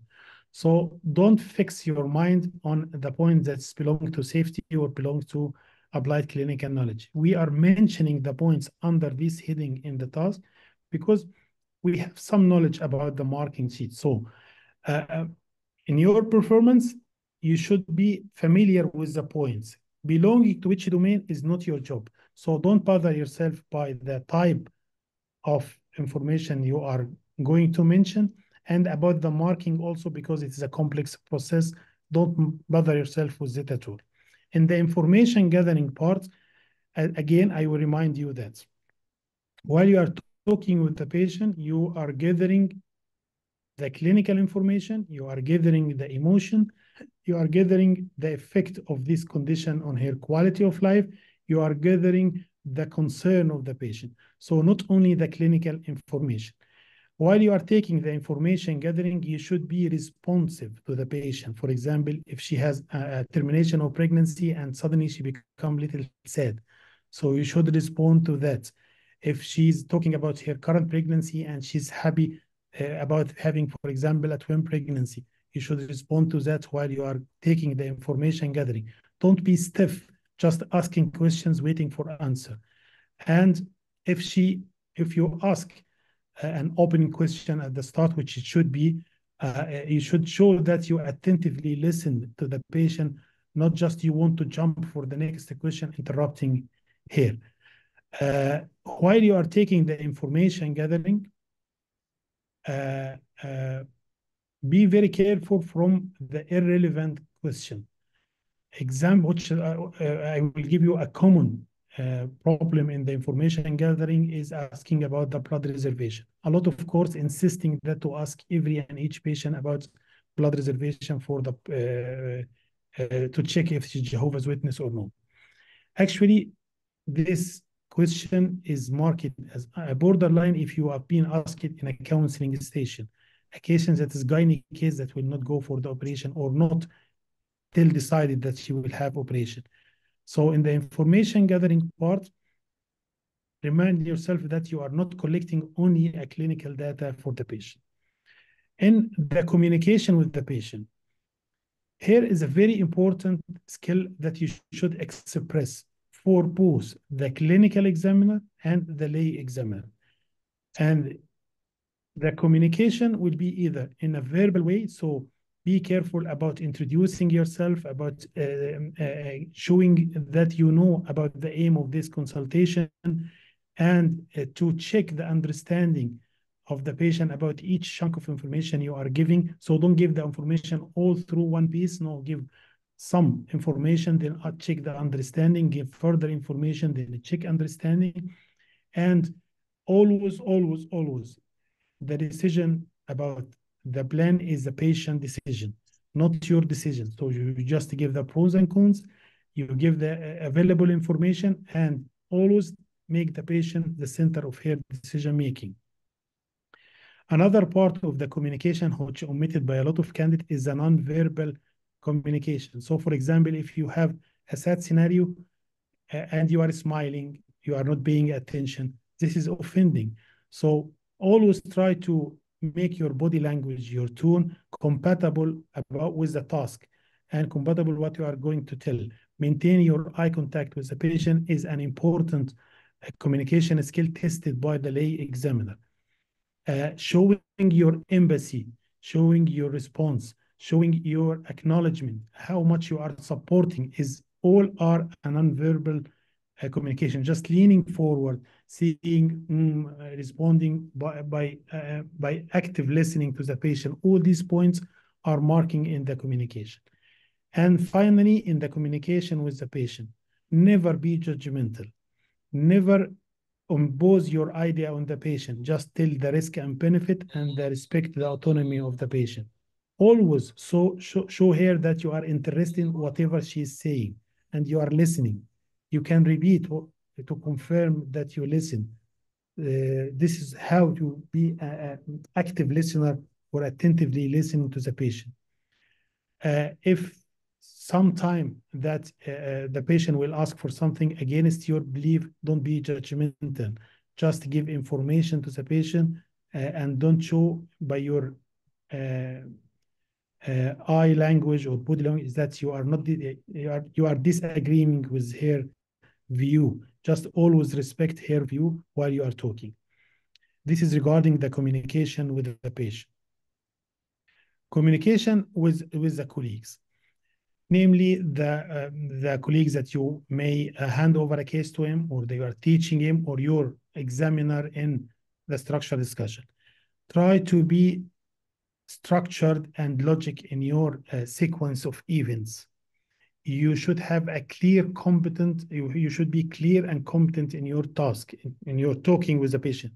Show that you are the leader, you are the managing this task, not need the help of someone to help you to manage this task. Patient safety. Patient safety is a very important domain. And the importance comes that no single task without the patient safety. And it is marked by the examiner and marked by all the lay examiner. Lay examiner will mark for the safety information gathering and sometimes on communication, but they are not marking for the applied clinical knowledge. So patient safety carry a large mark. It is not necessary to pass the safety, but to be careful, to be safe while you're talking. And by safe, I mean that you pick information. If you didn't pick this information, you are unsafe. If you didn't tell the patient about the risk of the procedure or the risk of things that she's asking for, you are unsafe. If you didn't ask about allergy for the patient that you are going to give antibiotics or hormone or check the risk assessment for this medication, you are unsafe. If you are going to offer any procedures or for example, the postmortem, and you didn't mention that it will need a consent, you are unsafe. If you are going to have an operation for a placenta previa and the patient is Jehovah's Witness and you didn't mention that advance directive is not in place because it can end by ending her life, it means that you are unsafe. So safety is a sensible for every one of us. Try to be safe as much as you can and don't omit the point that behind the word in the tasking. Additional point in the safety is the risk management. If you can see, for example, your colleagues have an abnormal investigations and he didn't act in this abnormal investigation, for example, escalate them to the more senior staff, at that time, you should have a pause and you should talk to this colleague and give a constructive feedback, and you should write an incident report to prevent this from happening in the future in your department. All these are safety points. We cannot cover all the safety points in this in one heading, but throughout the course, you will find we mention about the safety points related to this task, related to this task. So we will get the sense about what should be mentioned under the domain of safety. The applied clinical knowledge part is how can you use your knowledge and transfer this knowledge to the patient in a clear, organized, structured way. So reassuring using an evidence base, giving the risk, the amount of risk, not just giving the risk, terrifying the patient about a lot of risk. And if you are doing, you will have this risk. And if you are not doing, you have this risk. So the patient will be confused which to choose. Give the amount of risk in a measurable way, better than just frightening with a lot of risk in any option that she's taking. Give the benefit of giving the benefit of the options or the procedures or intervention that you will offer is reassuring. Another point I forgot to tell about communication. Always to find a reassuring sentence with the patient, especially if she's worried or if she's anxious. So in the communication, The patient should leave you feeling that she's safe, reassured, after, even if you are going to tell her that you will have a cancer. Still, you have a way of reassuring her that there is a team, there is a medication, there is a follow-up, whatever there is reassuring sentence. Coming back to the applied clinical knowledge, applied clinical knowledge is how to use the knowledge in a safe way communicated to the patient. So under the applied clinical knowledge is your next step, is your next investigation, is your plan of management in a sequential manner or a logical manner, is to involve a multidisciplinary team, and why you will involve the partners or the participants or the member of the multidisciplinary team. Sometimes it is in the applied clinical knowledge, sometimes you will find it in the safety. Don't omit this point at all. Again, another point in the safety is that sometimes there is a task that is not common or a rare situation that you didn't face before. So just mentioning that you have limited knowledge about this is why you will involve your consultant and you will involve the respected specialty is a safety point. This is another point in the safety. I hope that I will not be jumping because sometimes I'm forgetting points, but all the point will be mentioned in relation to each task. So this is regarding the mark sheet in the each task. This is collectively a general idea about the domains and what under each domain to be tested. Specifically for each task, you will find specific points that need to be mentioned. I advise you all again, while we are conducting the task, even when you are reading, when you are watching the videos, make notes of the notes regarding the points of marking to keep you in mind all of the time when you are reviewing this task. Thank you, Dr. Su. Thank you, Dr. Ali. So now, how are the lay examiners evaluating you? What is the idea of lay examiner? And what is the marking sheet from the lay examiner point of view? Dr. Mariam.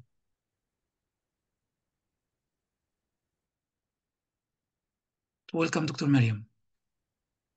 Thank you, sir. Hello, everyone. Welcome to Mission Possible course. I'm here to discuss the certain points from the lay examiner point of view. First of all, as the name itself says, it's a lay examiner. So they are the people from the general public.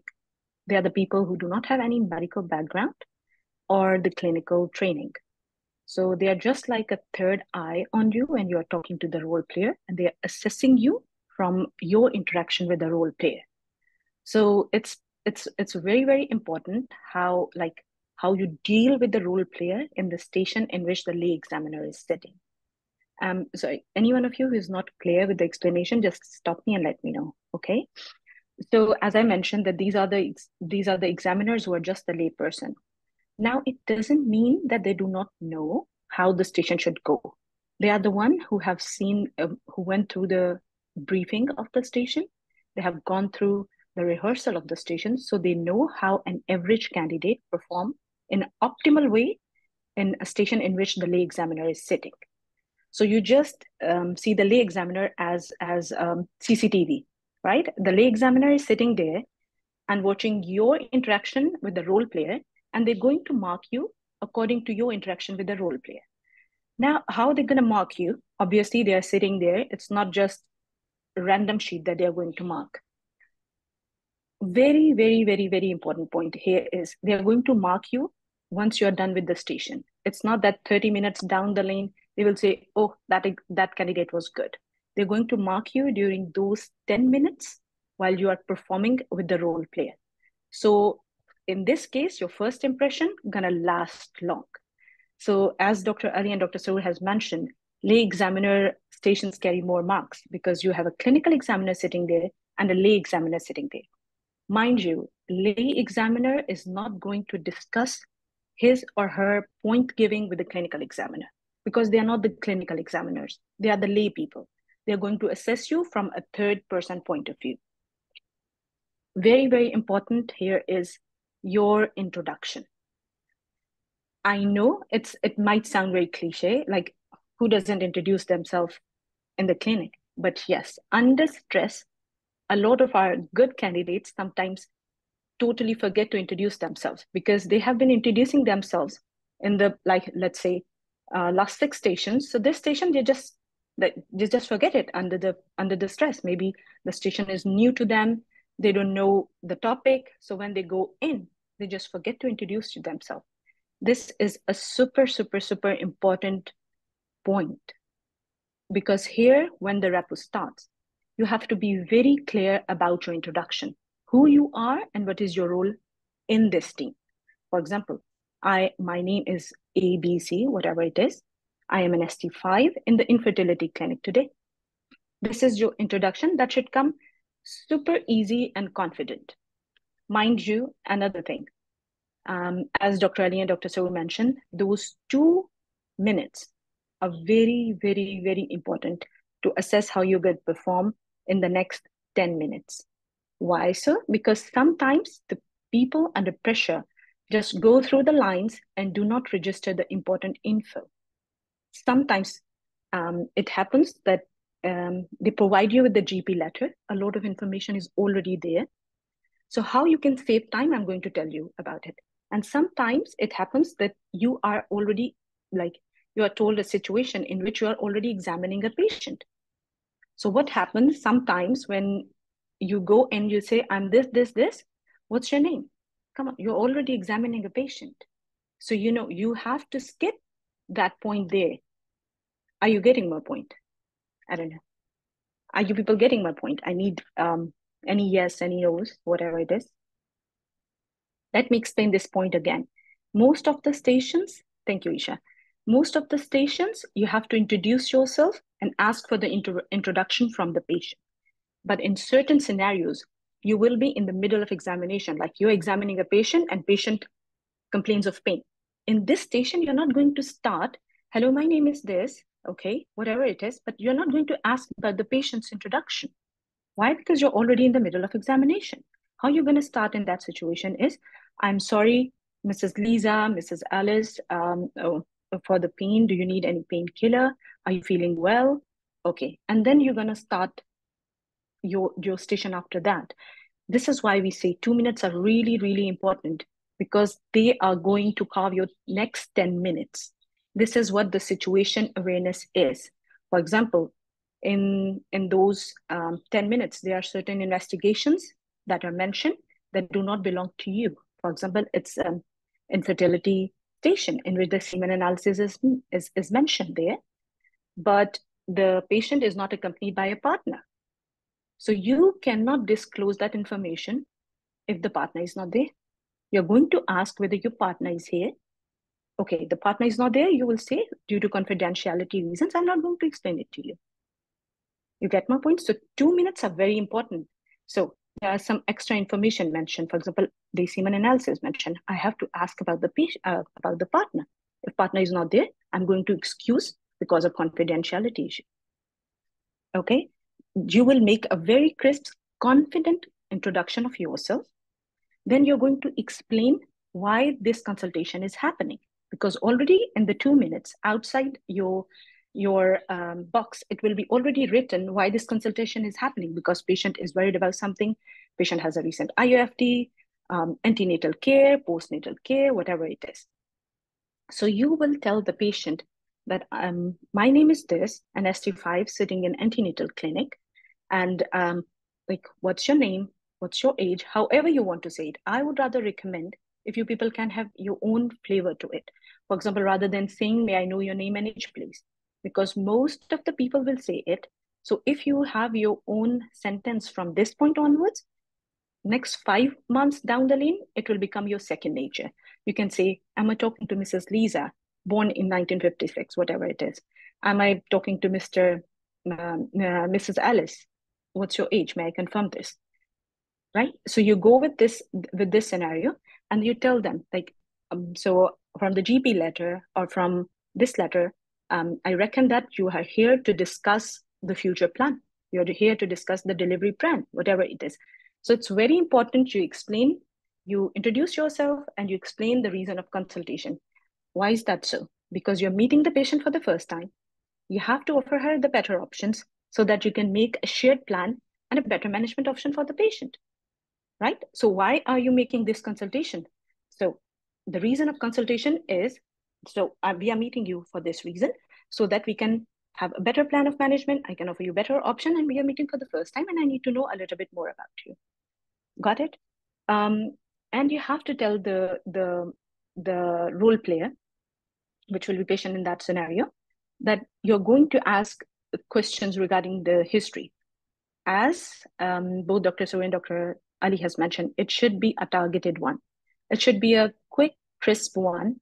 It shouldn't last more than 2 to 3 minutes. If you're going to be really targeted, I bet you will never exceed 3 minutes. You will finish it in 3 minutes, because there is no fun in asking right, left, up, down every question in the history taking when you already have a scenario in front of you. So you have to make those points, but do not miss any important point. But you have to go very targeted in it. So I'm going to ask a few questions about your history taking. It should be very, very crisp and very quick history, so that you get an overall idea about the patient general condition. And here comes an important notion also. When you're going to introduce yourself, you're going to explain about you're going to ask about patient name and introduction, and you have to, okay, so we are meeting for this reason, and I'm going to ask you a couple of questions. Then expect a response from a patient. Already you'll get it from the note that is already written, and you have read it in the 2 minutes, that patient is anxious, or patient is carrying the twins after IVF treatment, or patient is here because she's having some complication in the postnatal period, whatever it is. So you should expect kind of a reaction from a patient.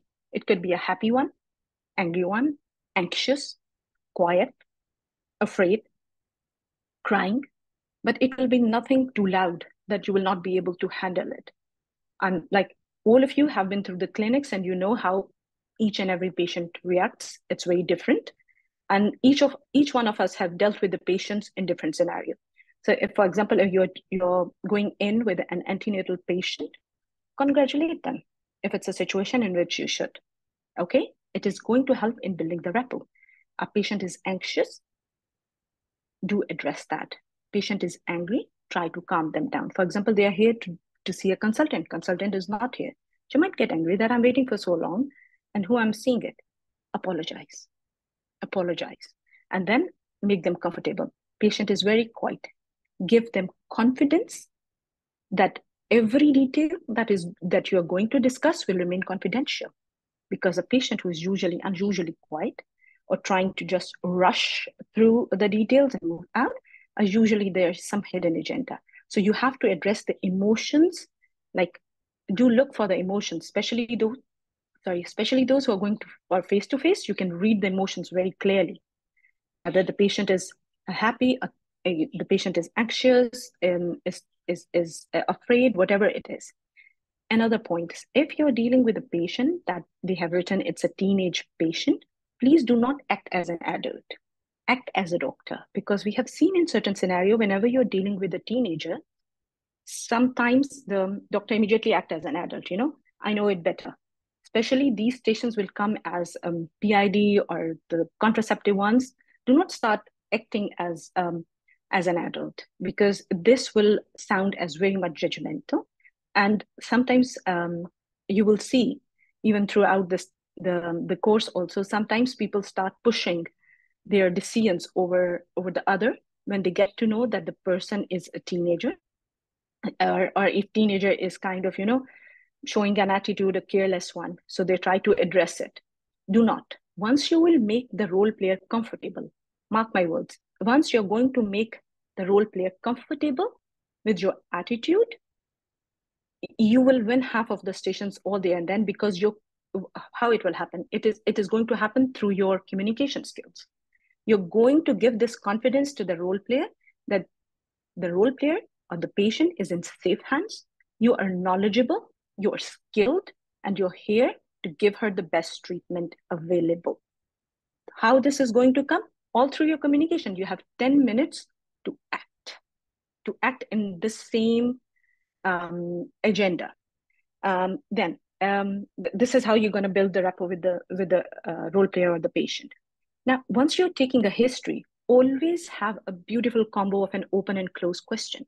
If you think the patient is too talkative, try to ask questions that are more closed question.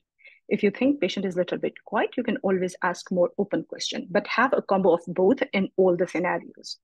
For example, you're dealing with a talkative patient and you think you're losing time, and time is money here, come on. The time is most important in part 3. If you think that the patient is too talkative, you're losing time, you can use your non-verbal skills, saying, I understand you're suffering a lot, but I would like to ask some more question. Do not give her a shut up call in any form, like even with your attitude. Okay, fine. Do not say it this way. You know the other person is anxious and maybe talking a lot, but just try to, go very fluid with your talk. Say, like these kind of gestures, and then, okay, I understand you're definitely suffering a lot. I'm sorry for that. And you're in a safe hands. You're at the right place. We are going to sort this out. And then you try and take the station in your hand. So as I mentioned, do a combo of very the close and the open questions. Always invite questions. Why? It is going to benefit you in the long run. You might know the agenda of the station. For example, you're, let's say, 7 minutes down the lane and you don't know how it's going. Ask the role player, what do you want me to explain to you? Or for example, you are explaining a management in which the management is long enough, and you can ask the role player, do you want me to explain all the surgical aspect? They might tell you, no, I just want to know about ablation. I just want to know about the medicine. They might guide you in this way. So always invite questions. Do you have any questions? Am I clear this far? Am I making sense to you? Do you want me to repeat anything? So what are you doing? You're inviting question and you're checking the understanding. You're getting what I'm saying. So you're asking closed and open question. You're inviting question. You're checking the understanding. You're giving them even confidence that they are free to ask you anything and you will be here to answer them. Okay. Never ever make a sentence in the form of a paragraph. Like, never give an information in a big chunk. Like it's as if you are reading a whole paragraph from a GTG. No, it's not this exam. You should say it in small, very comprehensive sentences, but small chunks and pieces. Give your information, check understanding, ask for questions, more. Do not give like A, B, C, D, E, F, G. No, never. Never say it in paragraphs. Smaller information. Why? It is a human nature that we tend to memorize better or understand better when information is given in chunks and somebody asks us a question or we explain to them like repeatedly. Okay, so this is regarding the information gathering from a lay point of view. You will introduce yourself. You ask for the introduction of the role player. You will explain why this consultation is happening. You will expect an emotion. You're going to address that emotion. You're going to start taking a history with a closed question, with an open question, invite the question, answer the concern, check the understanding, and go further. Very important point here, all of you need to know is, this is not an English language exam. It is an English-based exam. Okay, whatever your accent is, however it is, it will not matter as far as you are able to convey your message across. This is an international exam. You will see people sitting this exam all across the globe. No one has the same language as the other one. So everyone is equal here. Okay, let's be honest about it. Here, but you should be very, very clear in your language. You should not be running across the station, and you should not be slow enough that people are getting bored out of it. Okay, so like once you start practicing, you know what is the speed through which you're going to convey your emotions, your all the information to the role player. So you should have a timed speed for it, neither too fast nor too slow. I know sometimes you see that, oh, you're going to lose the time. It's 10 minutes. So you rush through the station. No, why you have to rush through the station is because you are wasting time in one or the other domain. Sometimes people give 5 minutes to the information gathering. So you don't have to rush through the management part if you are very careful about your time in the information gathering. So you have, like, as I mentioned, time is money here. You have to have time for each and every domain. Sometimes people run out of time that they are not even able to touch any point in the patient safety and management. So how could I, as a lay examiner, would mark a candidate, or any lay examiner would mark a candidate on the patient safety and knowledge, because you are not able to touch those domains. So be very, very mindful about time management. And as I mentioned, your language should be clear. Speed should be optimal, neither too fast, not too low. And I would say, like, do not use the medical jargon, avoid medical jargon at all cost. For example, you have used a medical jargon, like you have said, Doppler ultrasound, and you realize this is a medical jargon. Explain what it is, like a blood flow to the baby. You know, once you're going to practice, I'm pretty sure you're going to avoid all the medical jargons. Why? Because this is why we are going to, in the course, we are going to train you, and we're going to tell you that these are the medical jargons that you have used. Sometimes we use medical jargons when we are using the English language, which is sometimes not, most of us don't have the English as a main language. So it's very common to use sometimes the medical jargon. We don't get a simpler form, let's say a simpler word for that medical term. But once you practice it over and over again, you will start getting to know it. For example, most of you from different lands, I'm pretty sure you people are not using the same medical terms in your parent language while you're discussing the case scenario with your patient. You're using the language that is the basic layman language. The same is the case here. So don't assume that the patient will know what is meant by placenta. Yes, she knows what is meant by placenta, but you should say it as after birth. You get my point? Yes, she knows. Maybe she knows what is Doppler ultrasound, but you should explain what the Doppler ultrasound is. If you have it was just a slip of tongue and you have used the medical jargon in that scenario. Otherwise, avoid medical jargon at all costs. Another important point, signposting.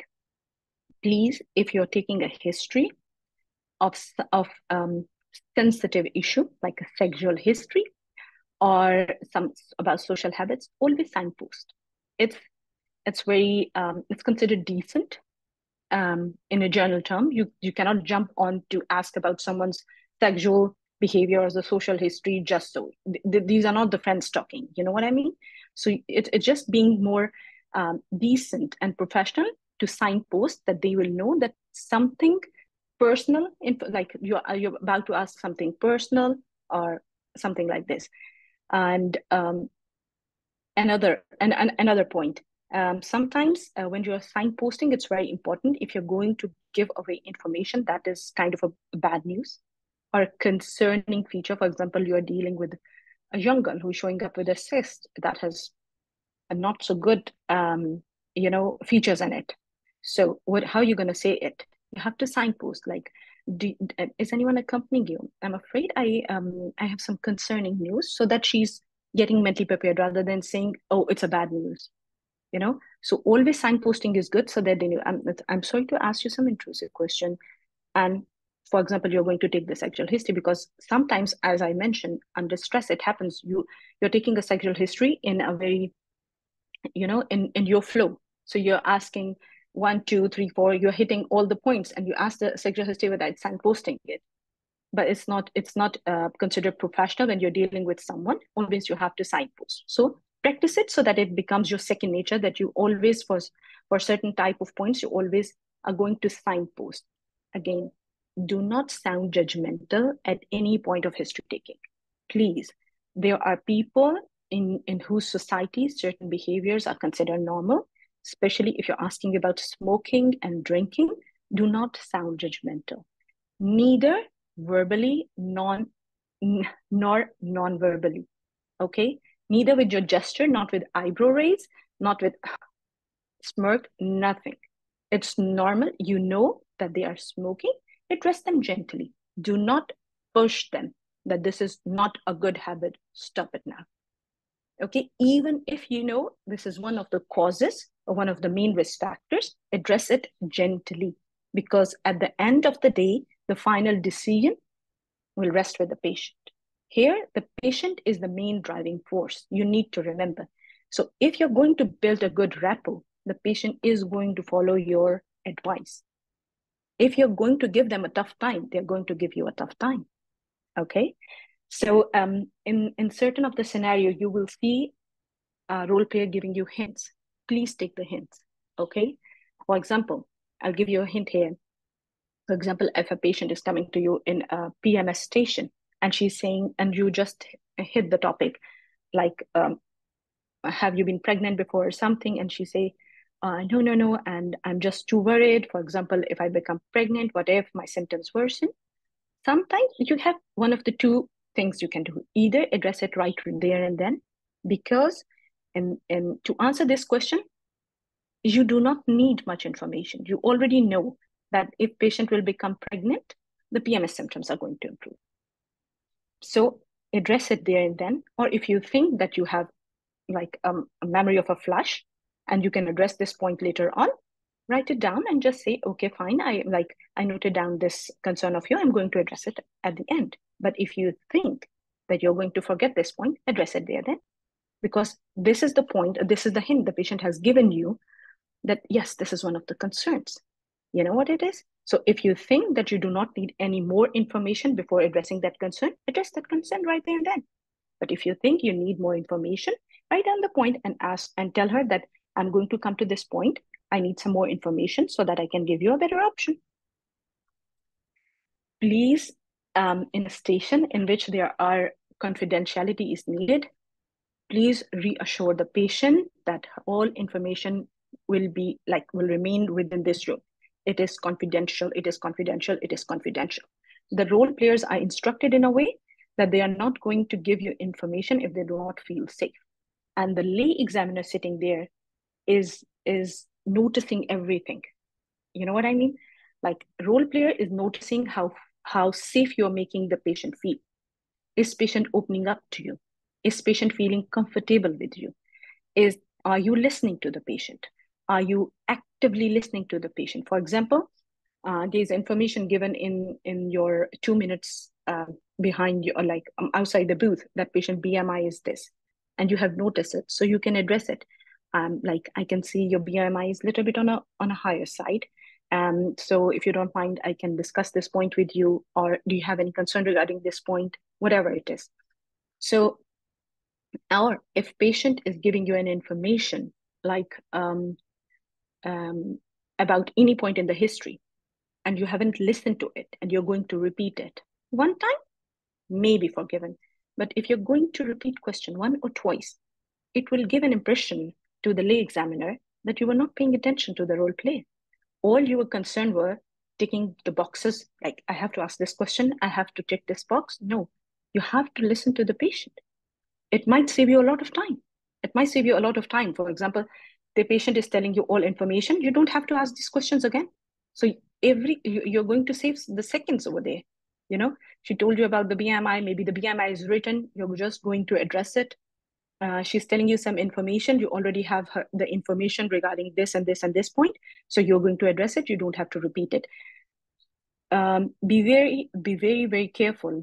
For the lay examiner, it means a lot. How is your verbal and non-verbal communication with the role player, and whether you're actively listening to the patient, and how you're making the patient feel. Are you addressing the emotions of the patient? How have you been with the patient? These are very, very important things. The concern regarding the patient's safety and knowledge, they come later in the lay examiner point of view. For example, when you're going to discuss any investigation, the lay examiner is going to see, are you going to explain any rationale behind it? For example, you're offering a patient advanced radiological investigation. Are you going to explain what it is? Because you cannot just offer CT, MRI, and this scan to anyone. So in the lay examiner, they are going to see, like, you're offering an investigation, are you going to explain any rationale behind it? Okay, so it makes sense to the role play, it makes sense to the lay examiner. Always be reassuring to the patient regarding her current status and the future concern also. Even if it is not a so good situation, for example, IUFT, for example, a cancer, but you can say that there are options available. Do not be like, oh, it's just a cancer, it's nothing. No, it's not like this. You have to say it. No, you have this disease, but we have options available. We have team available. We have treatment available. And then we have a follow-up available.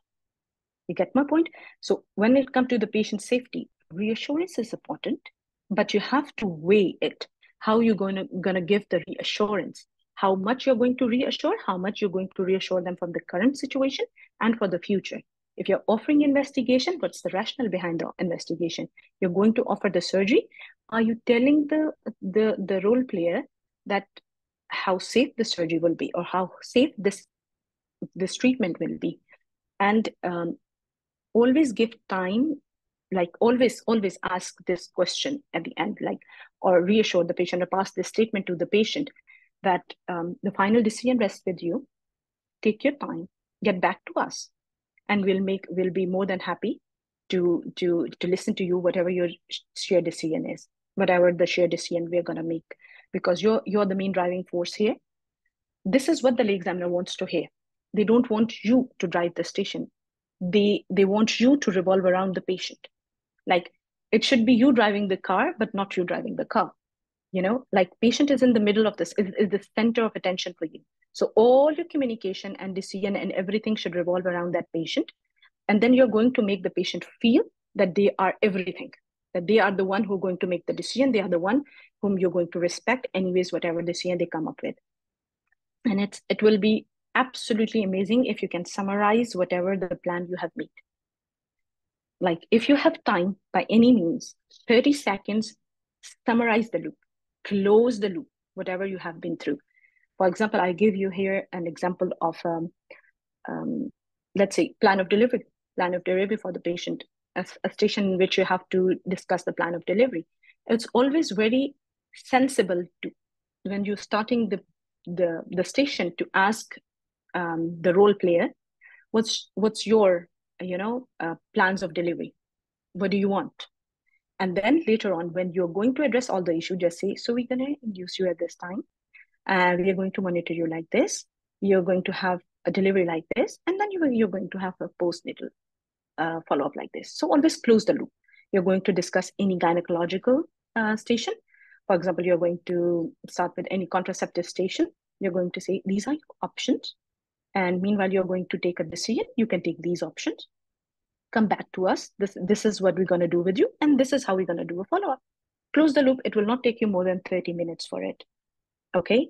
And always be very, very mindful of what they're asking you from the station. For example, it's a PCO station asking for you for infertility.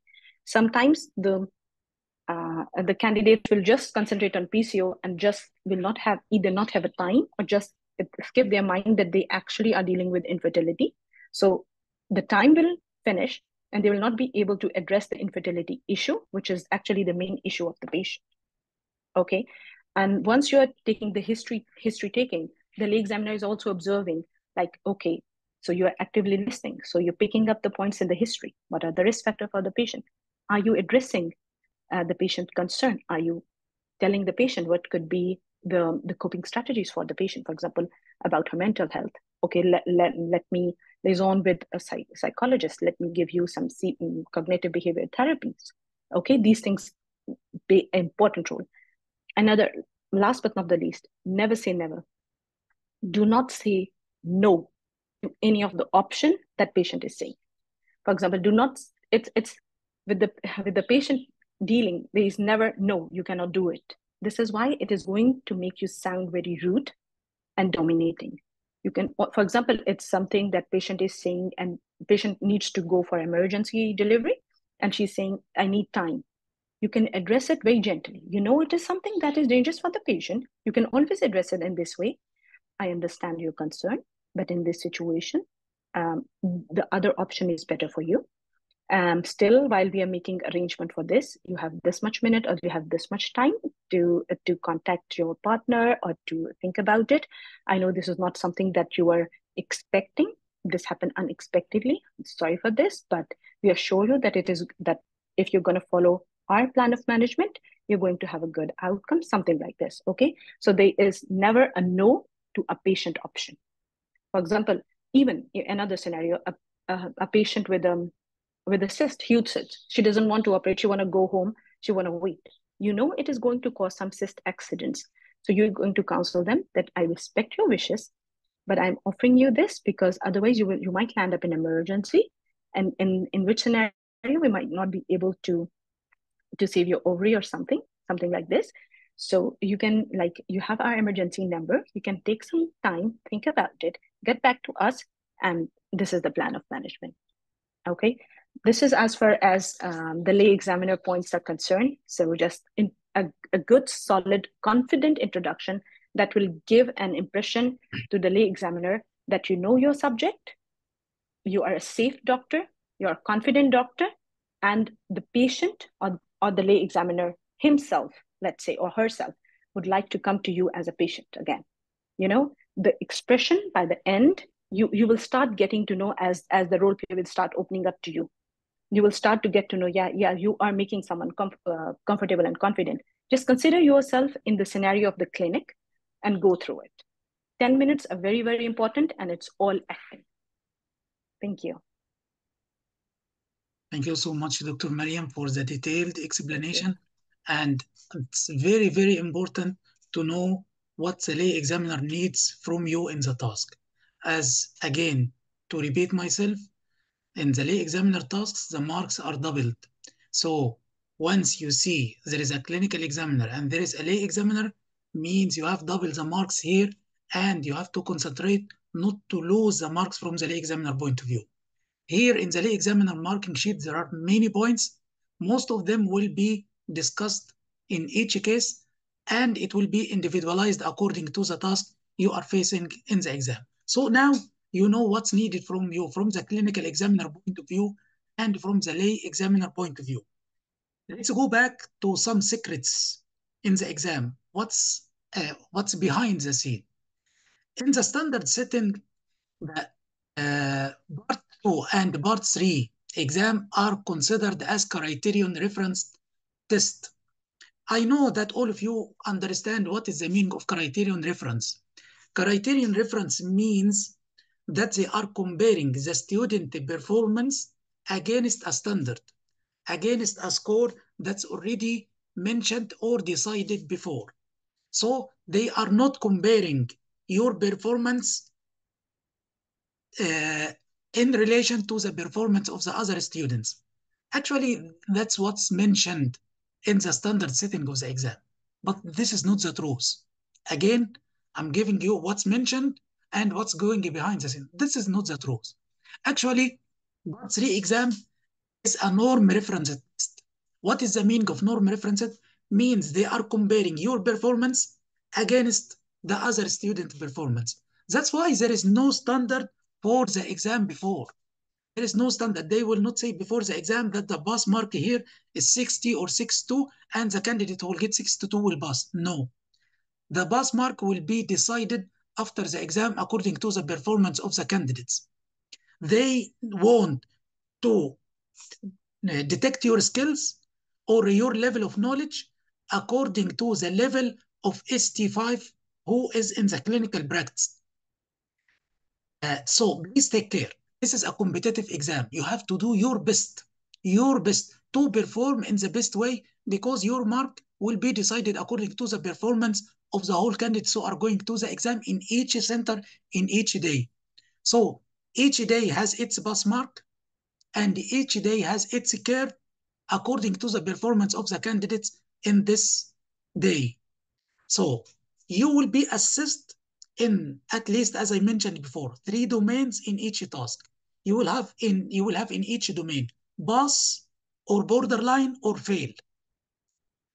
It will be mentioned by the examiner. You have pass in this domain, failure in this domain, or borderline in this domain. To correct a wrong information by some candidates, they have been told about this information, you failed in this task. There is nothing called you failed in this task. there is, you failed in the information gathering in this task. You have a borderline in the patient safety in this task. Fail means 0. Borderline means you got 1 mark out of 2. And pass means you got 2 out of 2 in the domain, not in the task itself. The task mark will be 6 or 8 or 10 according to the number of the domains. And if there is lay examiner, the marks will be doubled. So there is no failure in the task. There is failure in the domains in each task. This pass or borderline or fail will be converted into numerical scores. As I mentioned, pass is 2, borderline is 1, and fail means 0. Then they will calculate the candidate mark. So again, correct a misunderstanding. This is not a criterion reference test. This is a norm reference test. The mark will be decided according to the curve of the exam, according to the performance of the candidate. So from now, you should know that you are going for a competition. You should do your best to pass this competition. Again, one important secret, again, what's going behind the scene. To be honest, we are living in unfair world. Nothing fair in this life. So what are the bias or unconscious bias? These are thoughts that happening outside our control. We are rapidly characterizing people or objects. We are interpreting people quickly. So when they did a review about the result of the exam in 2014, they found that the UK candidates have a higher chance of pass, 71 in relation to the overseas candidates, 43%. The number of candidates, of white candidates, are more than the number of colored skin candidates. Women was found to have a higher chance of success than males.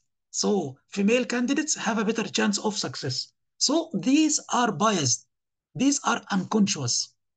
So there are candidates, and the appearance of the candidates may cause positive bias for some of the examiners. For example, their gender and ethnicity. This will affect the feedback or the marking of some examiners. If they are physically attractive, I'm so sorry to say that. That's why women in some exams have a better chance of passing than males, because they are good looking. I'm so sorry to say this, but this is the truth. He is human beings. For example, you went inside and you remind the examiner that of someone he feels positive regarding him. So these things that can give you a positive bias, despite maybe you are at a lower level than another candidate. There are also candidate appearance that may cause negative bias. Scurvy candidates, unshaven candidates, or wearing very casual clothes. The examiner will ask himself, do they look professional? If some candidates are going to the exam with tattoos or piercing, they will ask themselves, will the patient take this kind of candidate seriously? If you are going to the exam, you should avoid odors. I'm so sorry to say again, bad odor, or even putting or going with heavy perfumes. If, for example, you went inside the booth and the examiner, he didn't like your perfume. So try to take care of these tiny things. I'm explaining each and everything about part 3.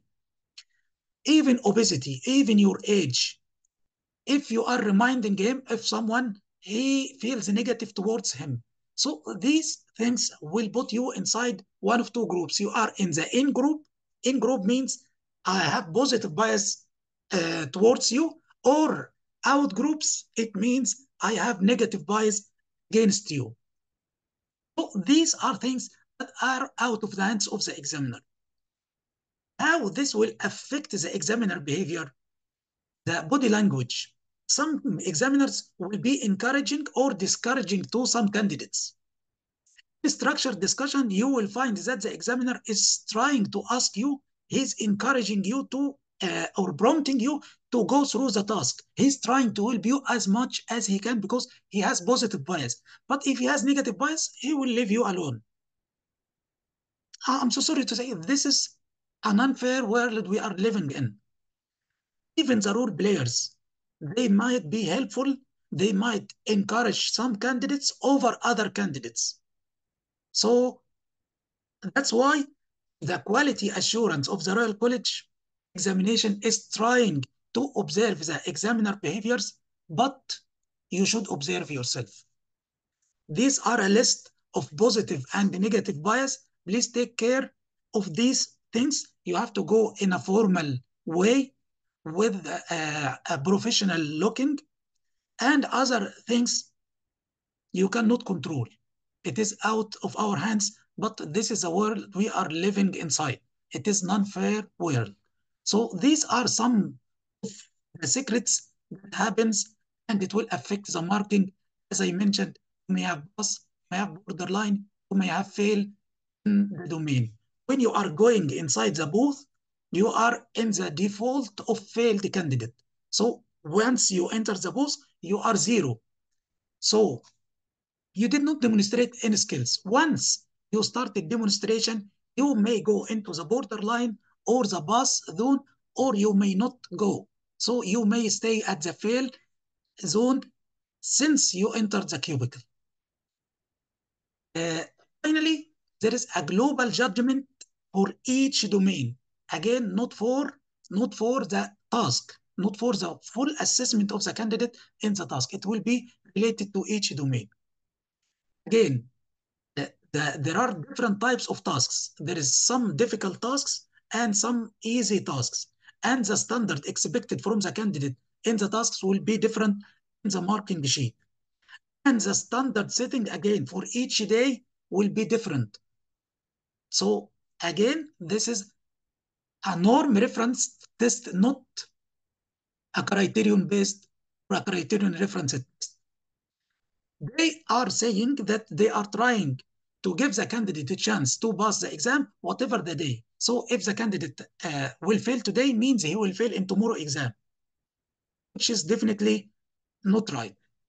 In the exam, again, we'll have 14 modules, and the tasks will be in the same sequence. So if you will go to task number 1, if you start your exam by task number 1, means you are going for the teaching. If you start by task number 10, it means you are going for the subfertility task. It will be in the same sequence in the modules here. In the exam, you will face 18 examiners. Each examiner will assess you in the task in 3 or 4 domains.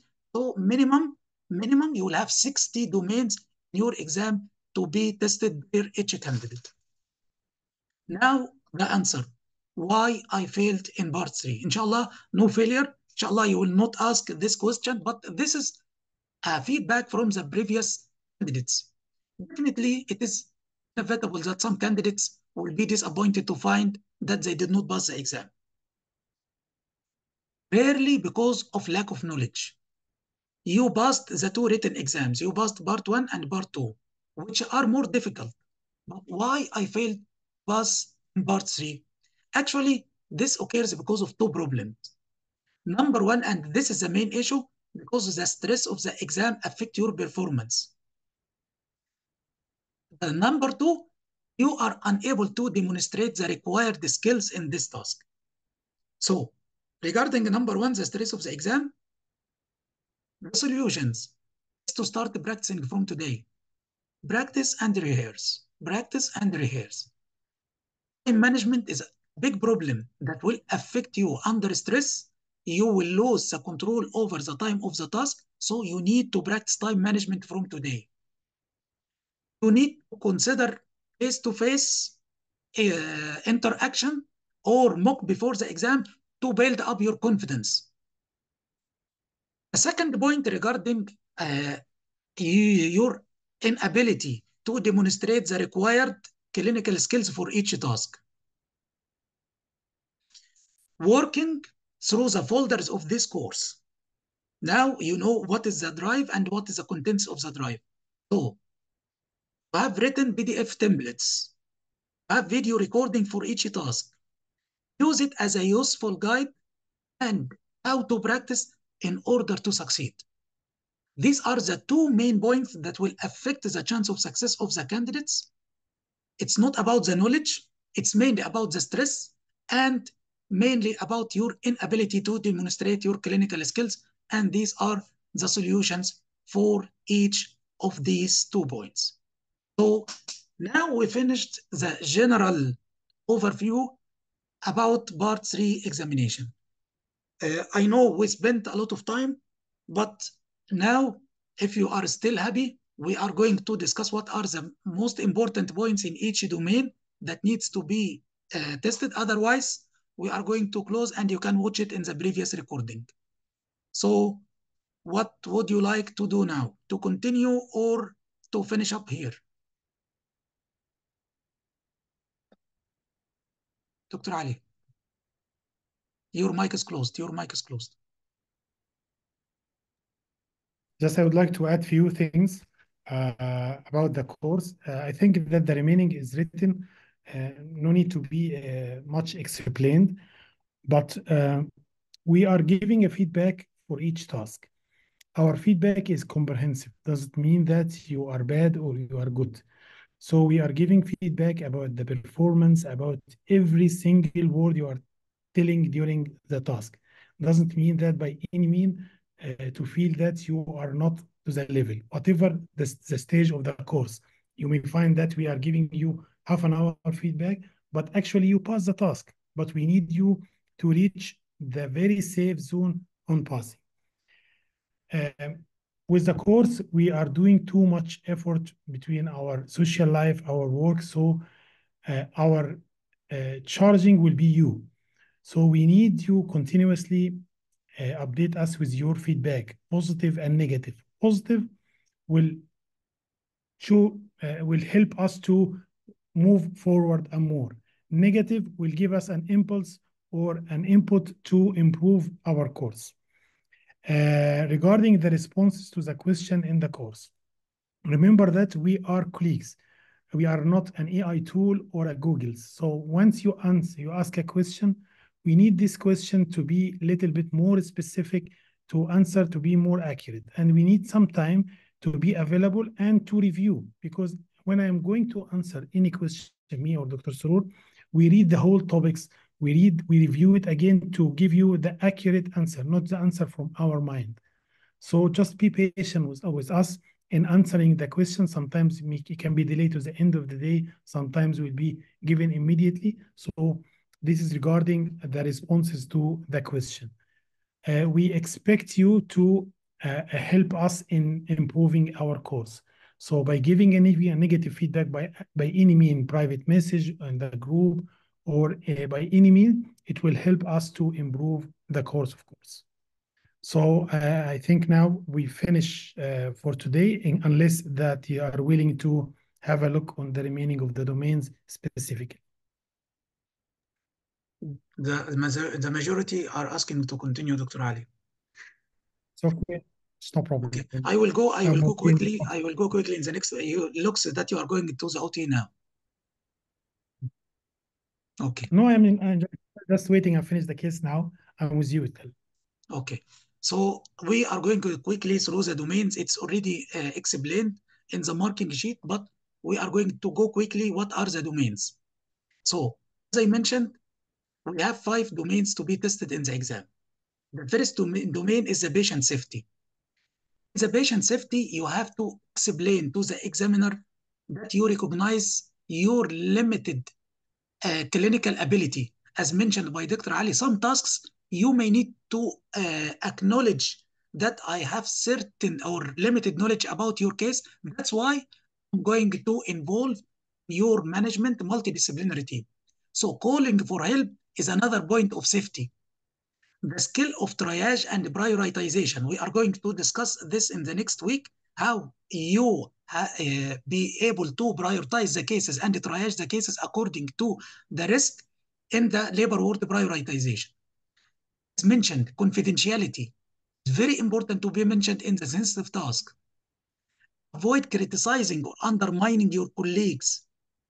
You have to respect the dignity of the patient all the times. During the examination, you have to mention the chaperone, especially for intimate examination.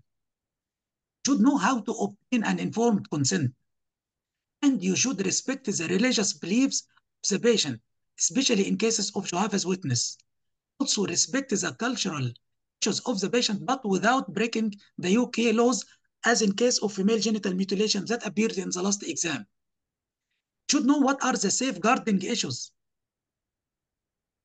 Safe prescription, drug interaction, and allergies when you are describing a medication will be considered as a point of safety to ask about the allergy. If you are going to do any surgical procedures, you have to exclude the pregnancy. A WHO surgical safety checklist has to be mentioned in any surgical task. Safe surgical techniques when you are discussing the steps of the procedure, and the referral pathway, either the rapid or the ordinary pathway in cancer cases, the good understanding of the clinical governance issues and the duty of candor. What are the common mistakes or the common pitfalls that will be committed by the candidate during the exam? They will not understand what are the clinical governance issues. What is the risk management steps, which will be considered a very important point in the patient safety domain if you are discussing a task with a complication. So we are going to discuss in details the 7 Ds of clinical governance in risk management tasks. So, how to improve your skills in the patient safety? You need to review the RCOG guidelines on obtaining a valid consent. Quickly go through the principles of obtaining a valid consent. You need to know how to assess the mental capacity of the patient and the competency according to the rule of Lord Fraser. And you have to practice writing prescriptions. You should know what are the common medications that are considered in the daily practice and its administration protocols. WHO surgical safety checklist in any surgical task. Remember this point, because it is, despite we are concentrating in this point, the candidates will forget it, and it carries a borderline point or sometimes fail in the patient safety. Safeguarding principles, adult and child safeguarding in specific type of tasks that will be discussed during the course. Always remember the clinical governance issues, incident reporting, auditing, and protocols for reporting in your everyday practice, especially when there is a complication. So this is regarding the patient safety. Communication with the patient and families, already mentioned by Dr. Ali and Dr. Mariam, the marking sheet for the clinical and lay examiner. The problem here is you have only 10 minutes, a very short space of time to build a relationship with the patient. So you should have the ability, inform, engage, negotiate, and explain to the patient that she is the ultimate decision maker, that she is sharing in her decision. Why do candidates who passed part 1 and part 2 fail in the communication in part 3?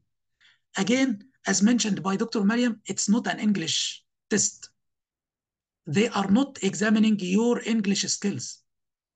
So, always remember to introduce yourself by name and role. Ask the patient or confirm the patient name and age. Remember to ask, do you have any other concerns or expectations today? This is called breaking the ice. You need to ask the patient about her ideas I, concerns for C, expectations for E. Break the ice between you and the patient by asking her, do you have any concerns or expectations today? Verbal and non-verbal communication skills. You should explain and show to the examiner, either clinical or lay examiner, your communication skills, both verbal and non-verbal, and this was explained clearly by Dr. Ali and Dr. Mariam. Please take an open posture. There is a closed body attitude. You should avoid it during the exam. So do not cross your hands or cross your legs while you are speaking to the patient. This is called the closed body attitude, which should be avoided by the candidate while they are communicating with the patient or with the lay examiner. Nodding, yes. Yes, you can comment about this point, Dr. Ali. You can say it. Please open your mic. Open your mic because it's closed. Also, hide your stress, moving your legs, moving up and forward like this, looking for the sky to just bring the information. All these are nonverbal communication that show that you are not competent enough for this exam. Be careful from these attitudes. And this actually will increase the unconscious bias by the examiner if he's seeing you moving like students who are memorizing the task. Yes. I'm so sorry, or we are sorry, explain these tiny things, but avoiding these actions will increase your chance of passing the exam. You should be empathetic and you have to show your emotional response. This exam is for the actors. If you are a good actor or a good actress, your chance of passing the exam will be better. And you can see in the recording, we have so many types of candidates. They are brilliant actors. Showing your empathy means you have to pause briefly, offer the patient time, wait for a relative to join during the discussion if you are giving bad news. Using the sense of humor or jokes is a risky behavior. It may work, but it is very risky and it's not advised. Don't try to make jokes with the role player or with the examiner in the exam because it is very risky and may not accept. Sometimes it works and it makes your life easier, but it is a very risky behavior. To improve your communication, please, you have to record videos for yourself. Get your feedback from your colleagues or from your study partner. Once you are watching your video recording, you will watch catastrophes. The movements that were done by Dr. Ali now, you will watch yourself. You will say, I will never do this. But when you watch the video while you are acting, you will discover catastrophes in your performance. So video recording and watching yourself, very important. Please take care of the non-verbal cues of the role player. And if they become evasive or looking or showing abnormal behavior, means they are trying to give you a cue to ask more about this patient, especially in the tasks of domestic abuse or sexual abuse. These are points to improve your communication skills. Again, very common mistakes. Under the stress, you will not introduce yourself by name and role. This is not a test of memory. The candidate instruction will be fixed outside the booth and it will be fixed on the desk in front of you inside the booth. If you did not manage to finish all the information or all the instruction in the 2 minutes before you enter inside the booth, you can go inside, ask the examiner or ask the simulated patient after greeting them, after introducing yourself, that you need 1 more minute to continue reading your task, and the 10 minutes are yours. Once you start, you will be evaluated by the examiner, clinical or lay examiner. Again, mentioned by Dr. Ali and Dr. Mariam, targeted questions, targeted history means presenting complaint and risk factors in the case. Apologize, you don't have to apologize. If the woman is smoking or drinking alcohol, be non-judgmental. Give the information in chunk, not a junk. Encourage the patient to ask questions. Role player will bring you back to the track. So don't move in your own agenda. Please let the role player and give a chance for the examiner to guide you back to the track. Ideas, concerns, and expectations. You have to explain to the patient that she is the ultimate decision maker. We will have so many tasks for negotiation. You should have a good negotiation skills. Good negotiation skills starts by respecting the patient views, but you should have, or you should provide her with information about her condition. So the negotiation skills, you should have a compromise with the patient, what is safe and what's not safe. You cannot persuade the patient or force her to accept your decision. It's finally her own decision. But you should explain the consequences of her decision, which is against the medical advice, without antagonizing the patient. You should always make the role player or the patient feels that you are in her side, but you are just giving her the information to take an informed decision. Do not overestimate or exaggerate the risk, thinking that this way will make the role player or will make the patient accept your decision. So you should give the complication to the patient in a reassuring way. We have a complication, but this complication, we are here to act against this complication or to protect you or to put a safe plan of management. The medical jargons, as mentioned, you have to start practicing avoiding the medical jargons. You will find in the introduction folder, you will find a complete file of how to translate the medical jargons into lay language. Please, once you find difficulty to translate any jargon, go back to this reference and search for the translation of this word into a layman language. Please avoid saying down below. Vulva and vagina are not jargons. Down below, it may technically mean the lower floor of a building. So do you have any problem in your abdomen, pelvis, or down below? Down below, what do you mean by down below? Say, so vulva and vagina are accepted as jargons. Again, the conclusion, it will be brilliant if you have time to summarize up the discussion. Communication, to make it easy, act as if this patient is a patient in the ward or in the clinic. In the structured discussion, act as if it is a structured discussion or case-based discussion with your consultant.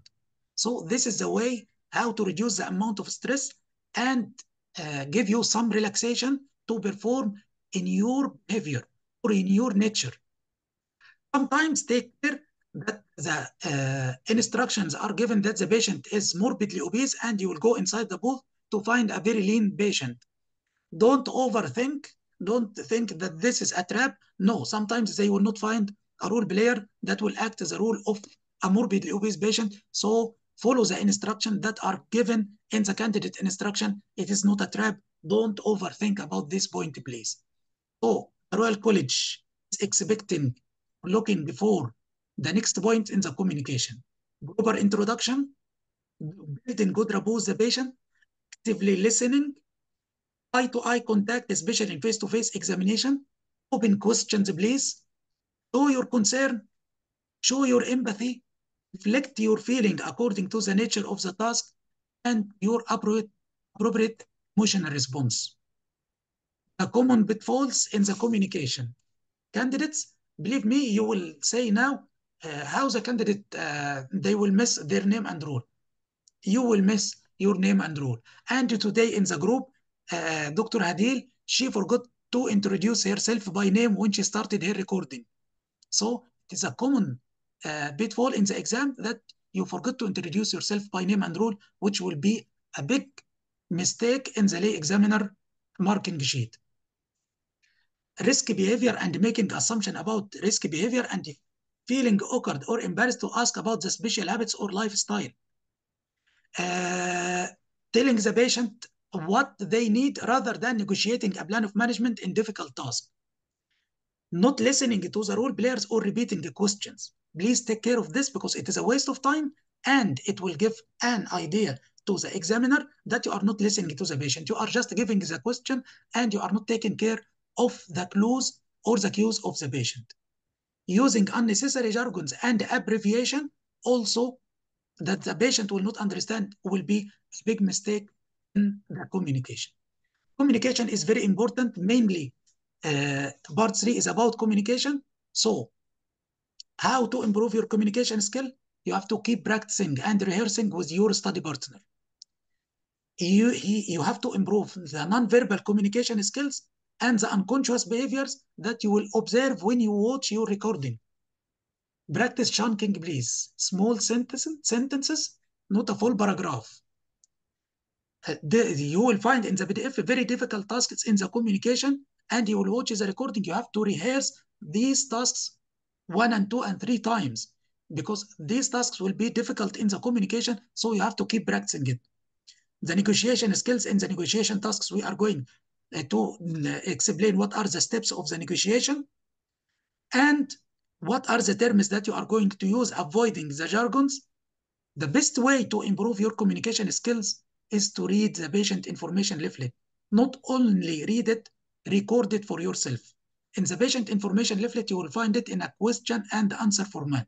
So start your recording, ask yourself the question in a different tone and answer in a different tone as if you are two persons.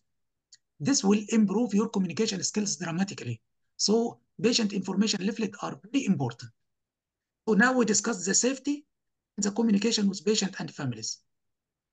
Communication with colleagues, very easy domain, but again, very easy domain for the candidates to lose in the exam. The communication with colleagues. Again, as mentioned by Dr. Ali, the communication is verbal and non-verbal. In the communication with colleagues, it can be marked as a written task. So, for a verbal task, or communication at the time of handover, or teaching the junior colleague. These are the points where the communication with colleague will be evaluated. So in the written tasks like writing operation notes, writing a letter to the GP or midwife, referral letter, or discharge summary or prescriptions, we're going to have tasks regarding all these points, and we'll discuss what are the points that needs to be mentioned here. The verbal tasks, you need to mention the multidisciplinary team. Most of the cases will be under care of multidisciplinary team. You have to mention who are the members of the multidisciplinary team, the midwives and the other healthcare professionals. Calling for help is a point of safety, the point of communication with colleagues. Communication at the time of handover, it will highlight your ability to identify the high-risk patients or the patients who are deteriorating, and the ability to prioritize or to triage patients in, as I mentioned before, the labor ward prioritization or the pre- and post-operative gynae list. So the communication here and delegating the tasks to the appropriate colleague according to the level of risk will be considered as a point of communication with colleagues. Teaching task is mainly about the communication with colleagues. The lay examiner and the clinical examiner, the main issue here will be how you are communicating with your junior colleagues in a teaching session.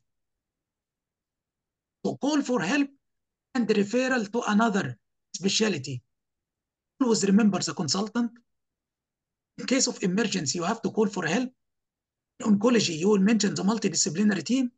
Fertility specialist and andrologist. Urology station, urogynecologist and physiotherapist are mandatory.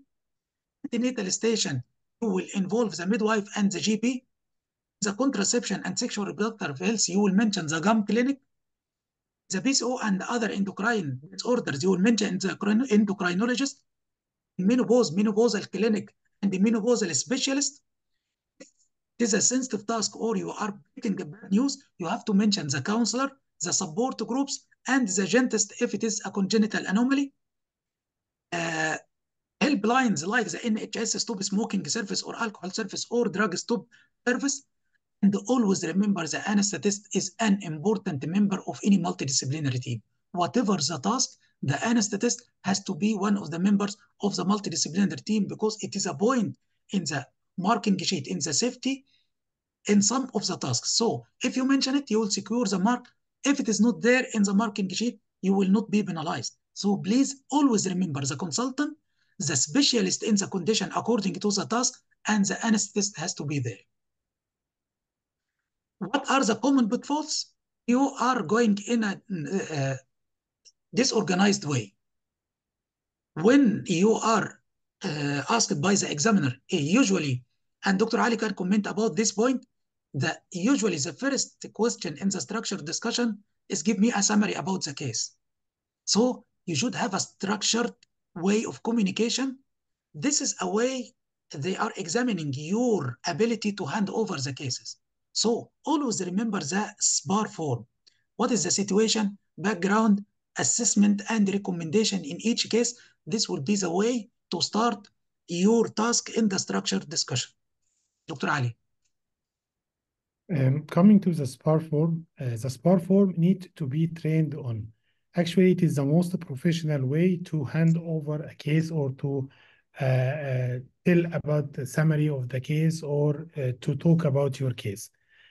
The irritating part is that the candidate mentioned situation is, then mentioned that situation. Background is, assessment is, recommendation is.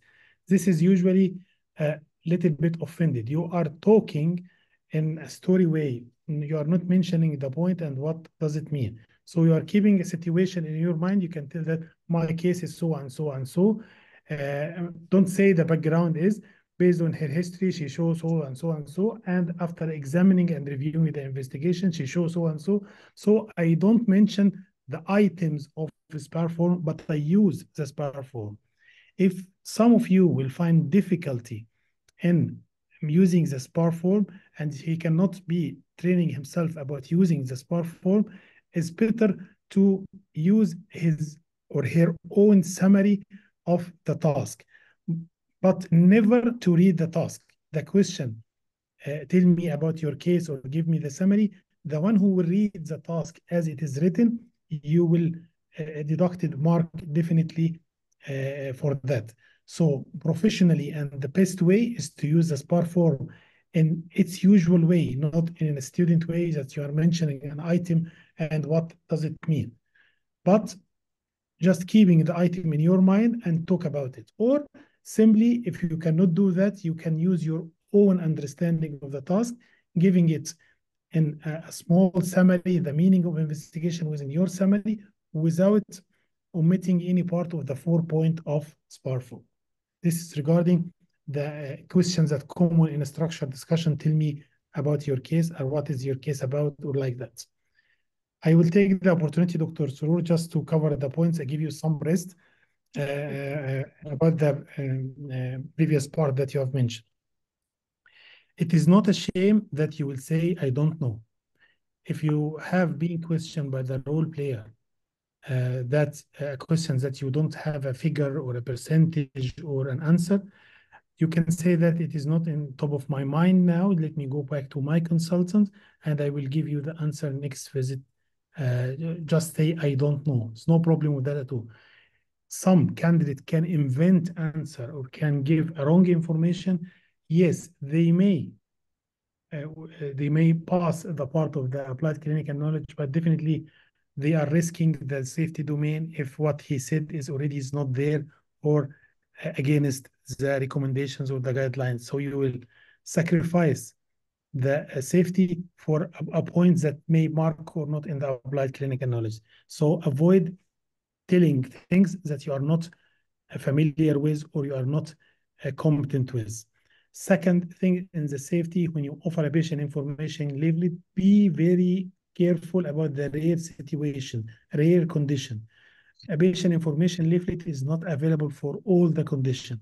So if you are going to mention about the patient information leaflet in a rare condition, you will tell that I will look for, not I will provide. I will look for a patient regarding this condition because it is, I saw a few cases in my career. So I will look for that and I will provide you if I found a patient information for that.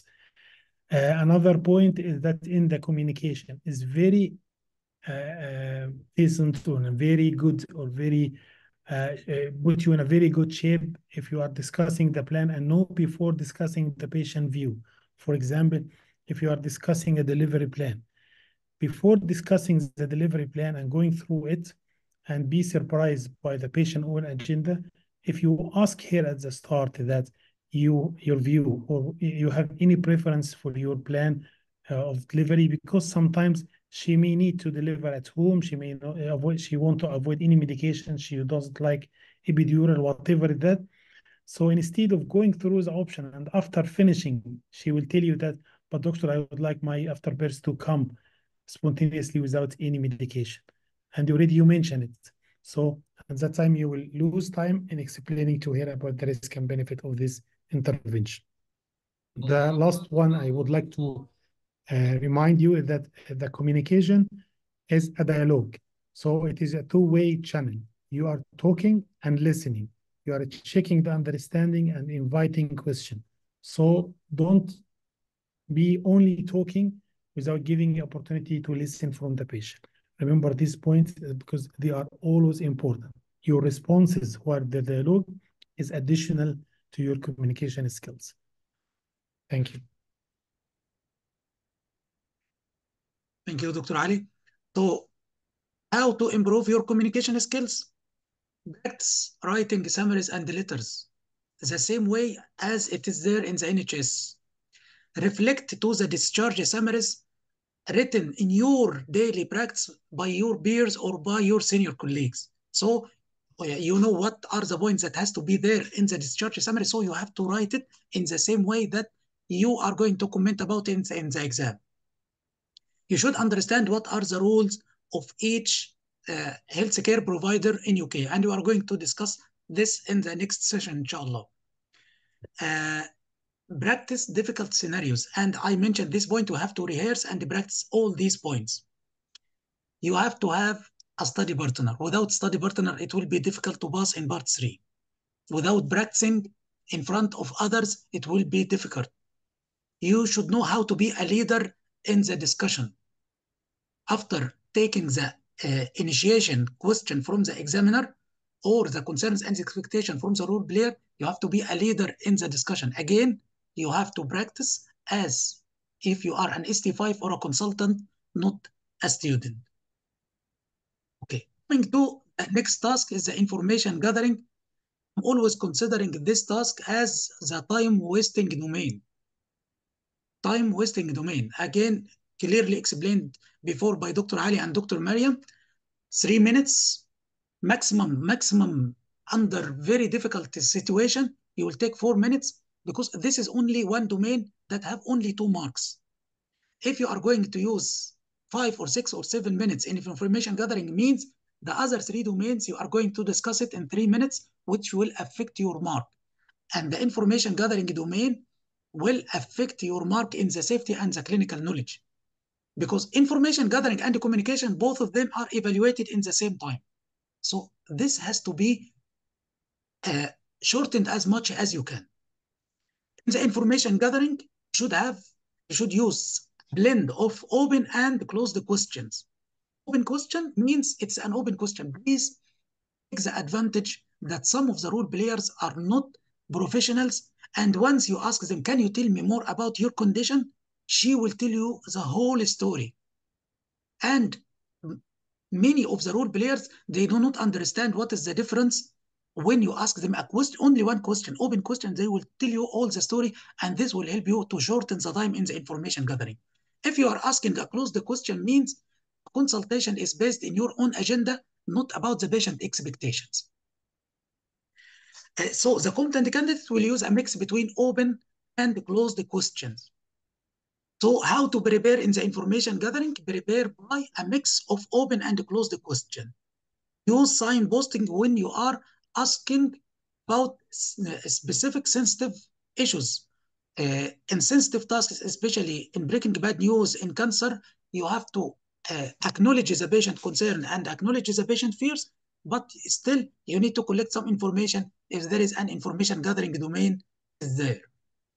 So the communication skills is also evaluated while you are taking the information or the history from the patient. You should have a correct body language. Avoid the body language that we have mentioned. You should actively listen to the doctor. Only look down to your notes when you are trying to write some key points. Avoid repeating the questions because this will be taken against you. If you are repeating a question that already mentioned by the role player, means you are not listening to her. In the structured discussion, sometimes there will be information gathering. As I mentioned before, information will be provided by you, by the examiner, like results of investigations or interpreting some informations or operation notes or CTG traces. The writing tasks like discharge letter or multidisciplinary team or clinical incident is another approach to collect the information from the patient, and this will be discussed in details during the course. What are the common mistakes in the information gathering? Wasting the time by asking irrelevant questions. Targeted history means, again, the presenting complaint, the main concern of the patient and the risk factors that are related to the condition. But going through the full template of the history, asking irrelevant questions, sometimes it will be a borderline, sometimes it will be fail, especially in sensitive tasks like IOPD or breaking bad news. Asking mainly closed question is another mistake. ignoring the patient cues is another mistake. So you have to take care of these points because it will affect your mark. How I will improve my skills in the information gathering, because again, if you ask me this question in the group, I will tell you, please go to the PDF of the introduction session, go to the recording, and you will find your answer there. So find someone to help you, study partner. If you feel embarrassed, you have to find someone that you trust. When I was doing my Part 3 exam, I was starting my preparation by practicing with my children. So yes, I was under so much bullying and undermining of my children because they didn't like my English, they didn't like my way of communication, but still, at least I'm getting feedback even from anyone, even your children. It's difficult if you find it difficult or embarrassing to practice in front of someone else, someone you trust, then by time you have to improve or increase the level of difficulty. This will reduce the amount of stress in your exam and improve your performance. Practice open questions. Let it become a second nature of you when you are going to the exam. When you are practicing, rehearsing, you will be a different person after 5 months. At the time for your exam, it will be a second nature of you to ask open question. So when you start, can you tell me more about your condition? Can you tell me more about your periods? Can you tell me more about your deliveries? But asking close the question, how many times you delivered before? She will tell you too. Normal or cesarean? Cesarean. But when you ask her, can you tell me more about your delivery? She will tell you, I delivered twice before by cesarean section. So this will reduce your time and will improve your time management. Again, video recording yourself, this will make a big difference. Practice signposting when you are giving a difficult information or when you need to ask about sensitive issue. Please listen to the patient and take the patient cues. This is regarding the information gathering. Coming to the clinical knowledge, in the clinical knowledge, most of the candidates, they feel that part 3 is again part of the exam to evaluate your knowledge. No, the knowledge already examined basic science in part 1 and the clinical knowledge is examined in part 2. Here in part 3, you need to apply the knowledge. Why candidates fail in the knowledge here? Because they did not realize that your knowledge is only required in 20% of the exam. The applied clinical knowledge is 20% of your marks in the exam. So the least domain to have marks in the exam is applied clinical knowledge. So your communication, your information gathering and safety are more important. It is important to use the clinical knowledge you have to develop an individualized care plan under evidence-based medicine for each patient. So the knowledge itself is not a power. The power is to apply the knowledge that you have on each patient in individualized way. What are the common mistakes? Patchy knowledge. Let's be honest, if you don't have a clear knowledge about the task, go back to the guideline, just read the summary in front of the guideline. Don't read the whole guideline. Just remind yourself. We are lucky this batch because most of the candidates are fresh candidates from part 2. So the knowledge is there. What are the information you need or the knowledge? It will be collected from the patient information leaflet. Please read the patient information leaflet. As mentioned by Dr. Ali, you have to be specific in the task. Don't use a scattergun approach. Don't mention all the options and maybe I will mention the right one and it will be marked by the examiner. No, you have to be specific and individualize the care plan according to the part of the guideline related to this case. Not understanding. If the patient has comorbidities, this will affect your management plan. So if the patient needs a surgery and you know that this is a definitive treatment, but the patient has comorbidities, so you have to individualize the plan. You have to tell her what we need to work on these problems first before taking you. We have to optimize your condition before going to the surgery. So how to improve how to develop your applied clinical knowledge skills, be honest with yourself. You should have a gap analysis of your knowledge. I still remember this guideline, or I completely forgot it, or I passed part 2 since a long time. I did not revise my knowledge. So at this point, you may need to go again and read the summaries in front of the guideline to fill the gap in your knowledge. While you are practicing in your clinic, please ask yourself the following questions. Did you follow the guidance? Are you managing your patient according to the evidence or no? In each patient, do you develop an individualized care plan, or you are dealing with all the patients in the same way, ignoring the risk factors or the comorbidities in the case? Ask yourself, do you request unnecessary investigations?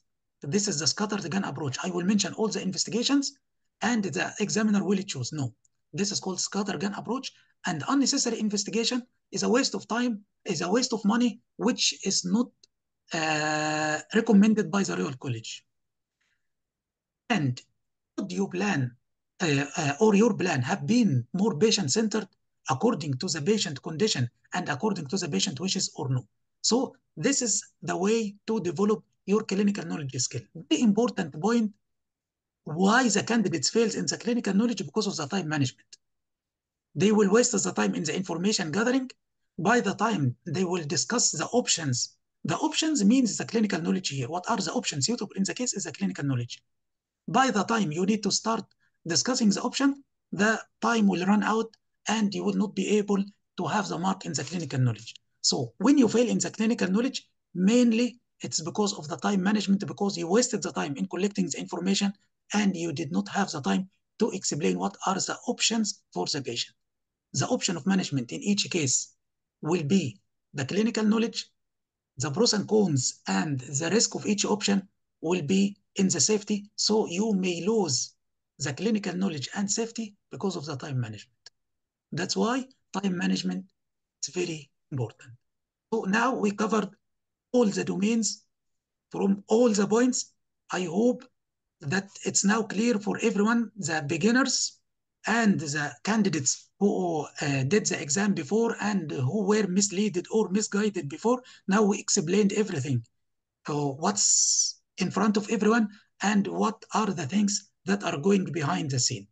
Now, what's your study plan? We are going to start the course next Friday. From today, or you should have started since some time when I give you this study plan before. You need to have a study plan from today till the day you book your exam. And once you book your exam, you should concentrate more and you do more effort. So from today, patient information leaflets daily. Summaries from the start of the Green Top guideline or from the NICE guideline. At least 2 stations or tasks. The task is the same as the station. There is no difference. Related to the patient information leaflet that you read. So you finish the information leaflet, go search for the task that's related to the patient information leaflet and listen to the recording and read it from the PDF. So you covered it from all the aspects and you will master it at the end of the day. 2 study partners, not only one. I will ask you why you are not practicing. You will tell me because my study partner is busy. If your study partner is busy, the other partner will be free. Study partner is mandatory, will dramatically improve your performance in part 3. Time management. The task is 2 minutes reading. Don't ignore the 2 minutes, please. You have to practice the 2 minutes in the same way that's explained by Dr. Ali. You should have a clear agenda in the 2 minutes. Don't start the practice with your study partner by the 10 minutes. No. Give yourself the 2 minutes, write your notes, put your plan, and discuss it with your partner before starting the 10 minutes practice, because the 2 minutes, it will reassure you. If you have a good plan when you are going inside the booth, after reading the task in 2 minutes and putting a plan, this will make a big difference in your performance inside the 10 minutes. The task is 10 minutes, but you have to practice it in 9 minutes only. Put yourself under pressure from today. So when you practice the task in 9 minutes, when you have 10 minutes inside the booth in the exam, you will feel that you have much time to explain and to respond to the patient cues and concerns. So not more than 3 minutes for information gathering and 6 minutes for the remaining domains of each task, and ask your study partner give you a feedback domain-wise. You will watch the recording as advised by Dr. Ali. Collect the marks in a checklist and let your study partner practice the task and tell him you mentioned this point, you didn't mention this point. By time we have 5 months. 5 months means a lot of time, much time to change your personality completely and your views regarding part 3. This is from today till the date of booking. Once you book your exam, are going for the exam, you have to practice at least 7 tasks daily, whatever your circumstances, whatever the family issues, whatever the work load you have to practice 7 tasks daily. The last month before the exam, it has to be 14 tasks and back to back. You should sit with your study partner. You have to practice 14 tasks in 3 or 4 hours back to back. Do not stop. Do not waste the time in speaking about something that's not related to the task, because some of the candidates, they are losing their concentration inside the exam. After performing 5 or 7 tasks, their concentration and their performance curve will drop because they are not used to practice 2 or 3 hours back to back. So you have to practice this in the last months before exam, 14 tasks back to back. So when you go to the exam, this will be a second nature of you. You can perform 3 or 4 hours without reducing the level of your performance. Online course, and that's what we are going to do. And if you can attend one face-to-face circuit before the exam, this will improve your performance. So this is your plan. This is your study plan. I wish that you will all stick to this plan. I will keep asking you in between if you are going through the plan or no. If you are not going through the plan, means you have a problem in your preparation. And here we are in a military school. You are not allowed to be behind the preparation. Dr. Ali now will make things easier because he knows I am tough in this point. So go on, Dr. Ali. Be careful from Dr. Sroor. He is not satisfied with 80% or 90% or even 99%. So he will be angry and he will be tough if you got 99. Be careful of that. Be careful from Mariam. Mariam also will be tough. She gave you everything. She will not accept to lose anything. I would like to tell you that make this exam in your daily life. If you are working, you have no time limit, so you can practice on your patient. You can practice with your study partner. Even you can practice at home. Imagine that you are going to tell your wife that the food that she spent an hour to make is bad, to avoid showering with this food. Imagine that you are telling your husband that you scratch his car. These all are Breaking Bad news skills.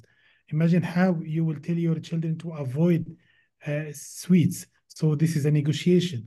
All this can be done daily in each part of your life, not only in the exam. And if you are doing this, believe me, with time, it will be shown with your patient that you improve much in your communication, in your power of asking targeted questions. All this will help you. So don't make only the exam is your target. The exam you will pass, inshallah, but in the future, after taking this certificate or after being a member of Royal College, the responsibility will be much higher to maintain. Reaching the top is not that difficult, but maintaining the position in the top will be the difficult one. So all the people after passing the exam will look at you as a member of the Royal College. So you should be on this responsibility. Don't look only at the exam will be the end, or passing the exam will be the end. No, it will not be the end. The end will be endless. There is no end. So you should maintain this from now. Doing what you are doing, improving yourself, is for yourself, for your patient, and for your life. Thank you. I know that we take a long time with you and we consume your energy, but believe me, these advices collectively will help you a lot throughout the course, throughout your life, throughout your study. Forgive us for all what we mentioned taking this long time. We give our experience. We still will give a lot of hints and a lot of issues during the course. Bear with us. We are dealing with each one of you. I'm dealing like brothers and sisters. Dr. Surur dealing like a father. So be careful from the tough father and always discuss. I will be the softer side. So I hope that to be a good family, a good friends, and we will maintain this together, inshallah, throughout all the course. Thank you for being with us today. Thank you, Dr. Ali, for defending me. Okay, so inshallah, we will start the course next week. Next Friday, we are going to start with the first module, labor delivery and postpartum modules. Over the next weeks, we are going to discuss these modules. Then the teaching, then Dr. Ali will come with the early pregnancy. We are going to post the schedule on monthly basis according to the availability of me and Dr. Ali and the role players also. As I mentioned, it doesn't mean that group A on Friday they are not able to attend on Saturday. You have to attend. You have to be committed to the timing. Attend both days. Listeners will attend both days. Active listeners, I will tell them the plan in the group. And one important point, if you have any questions, please, if you have any queries, start by posting it in the group. Start by sending the message in the group.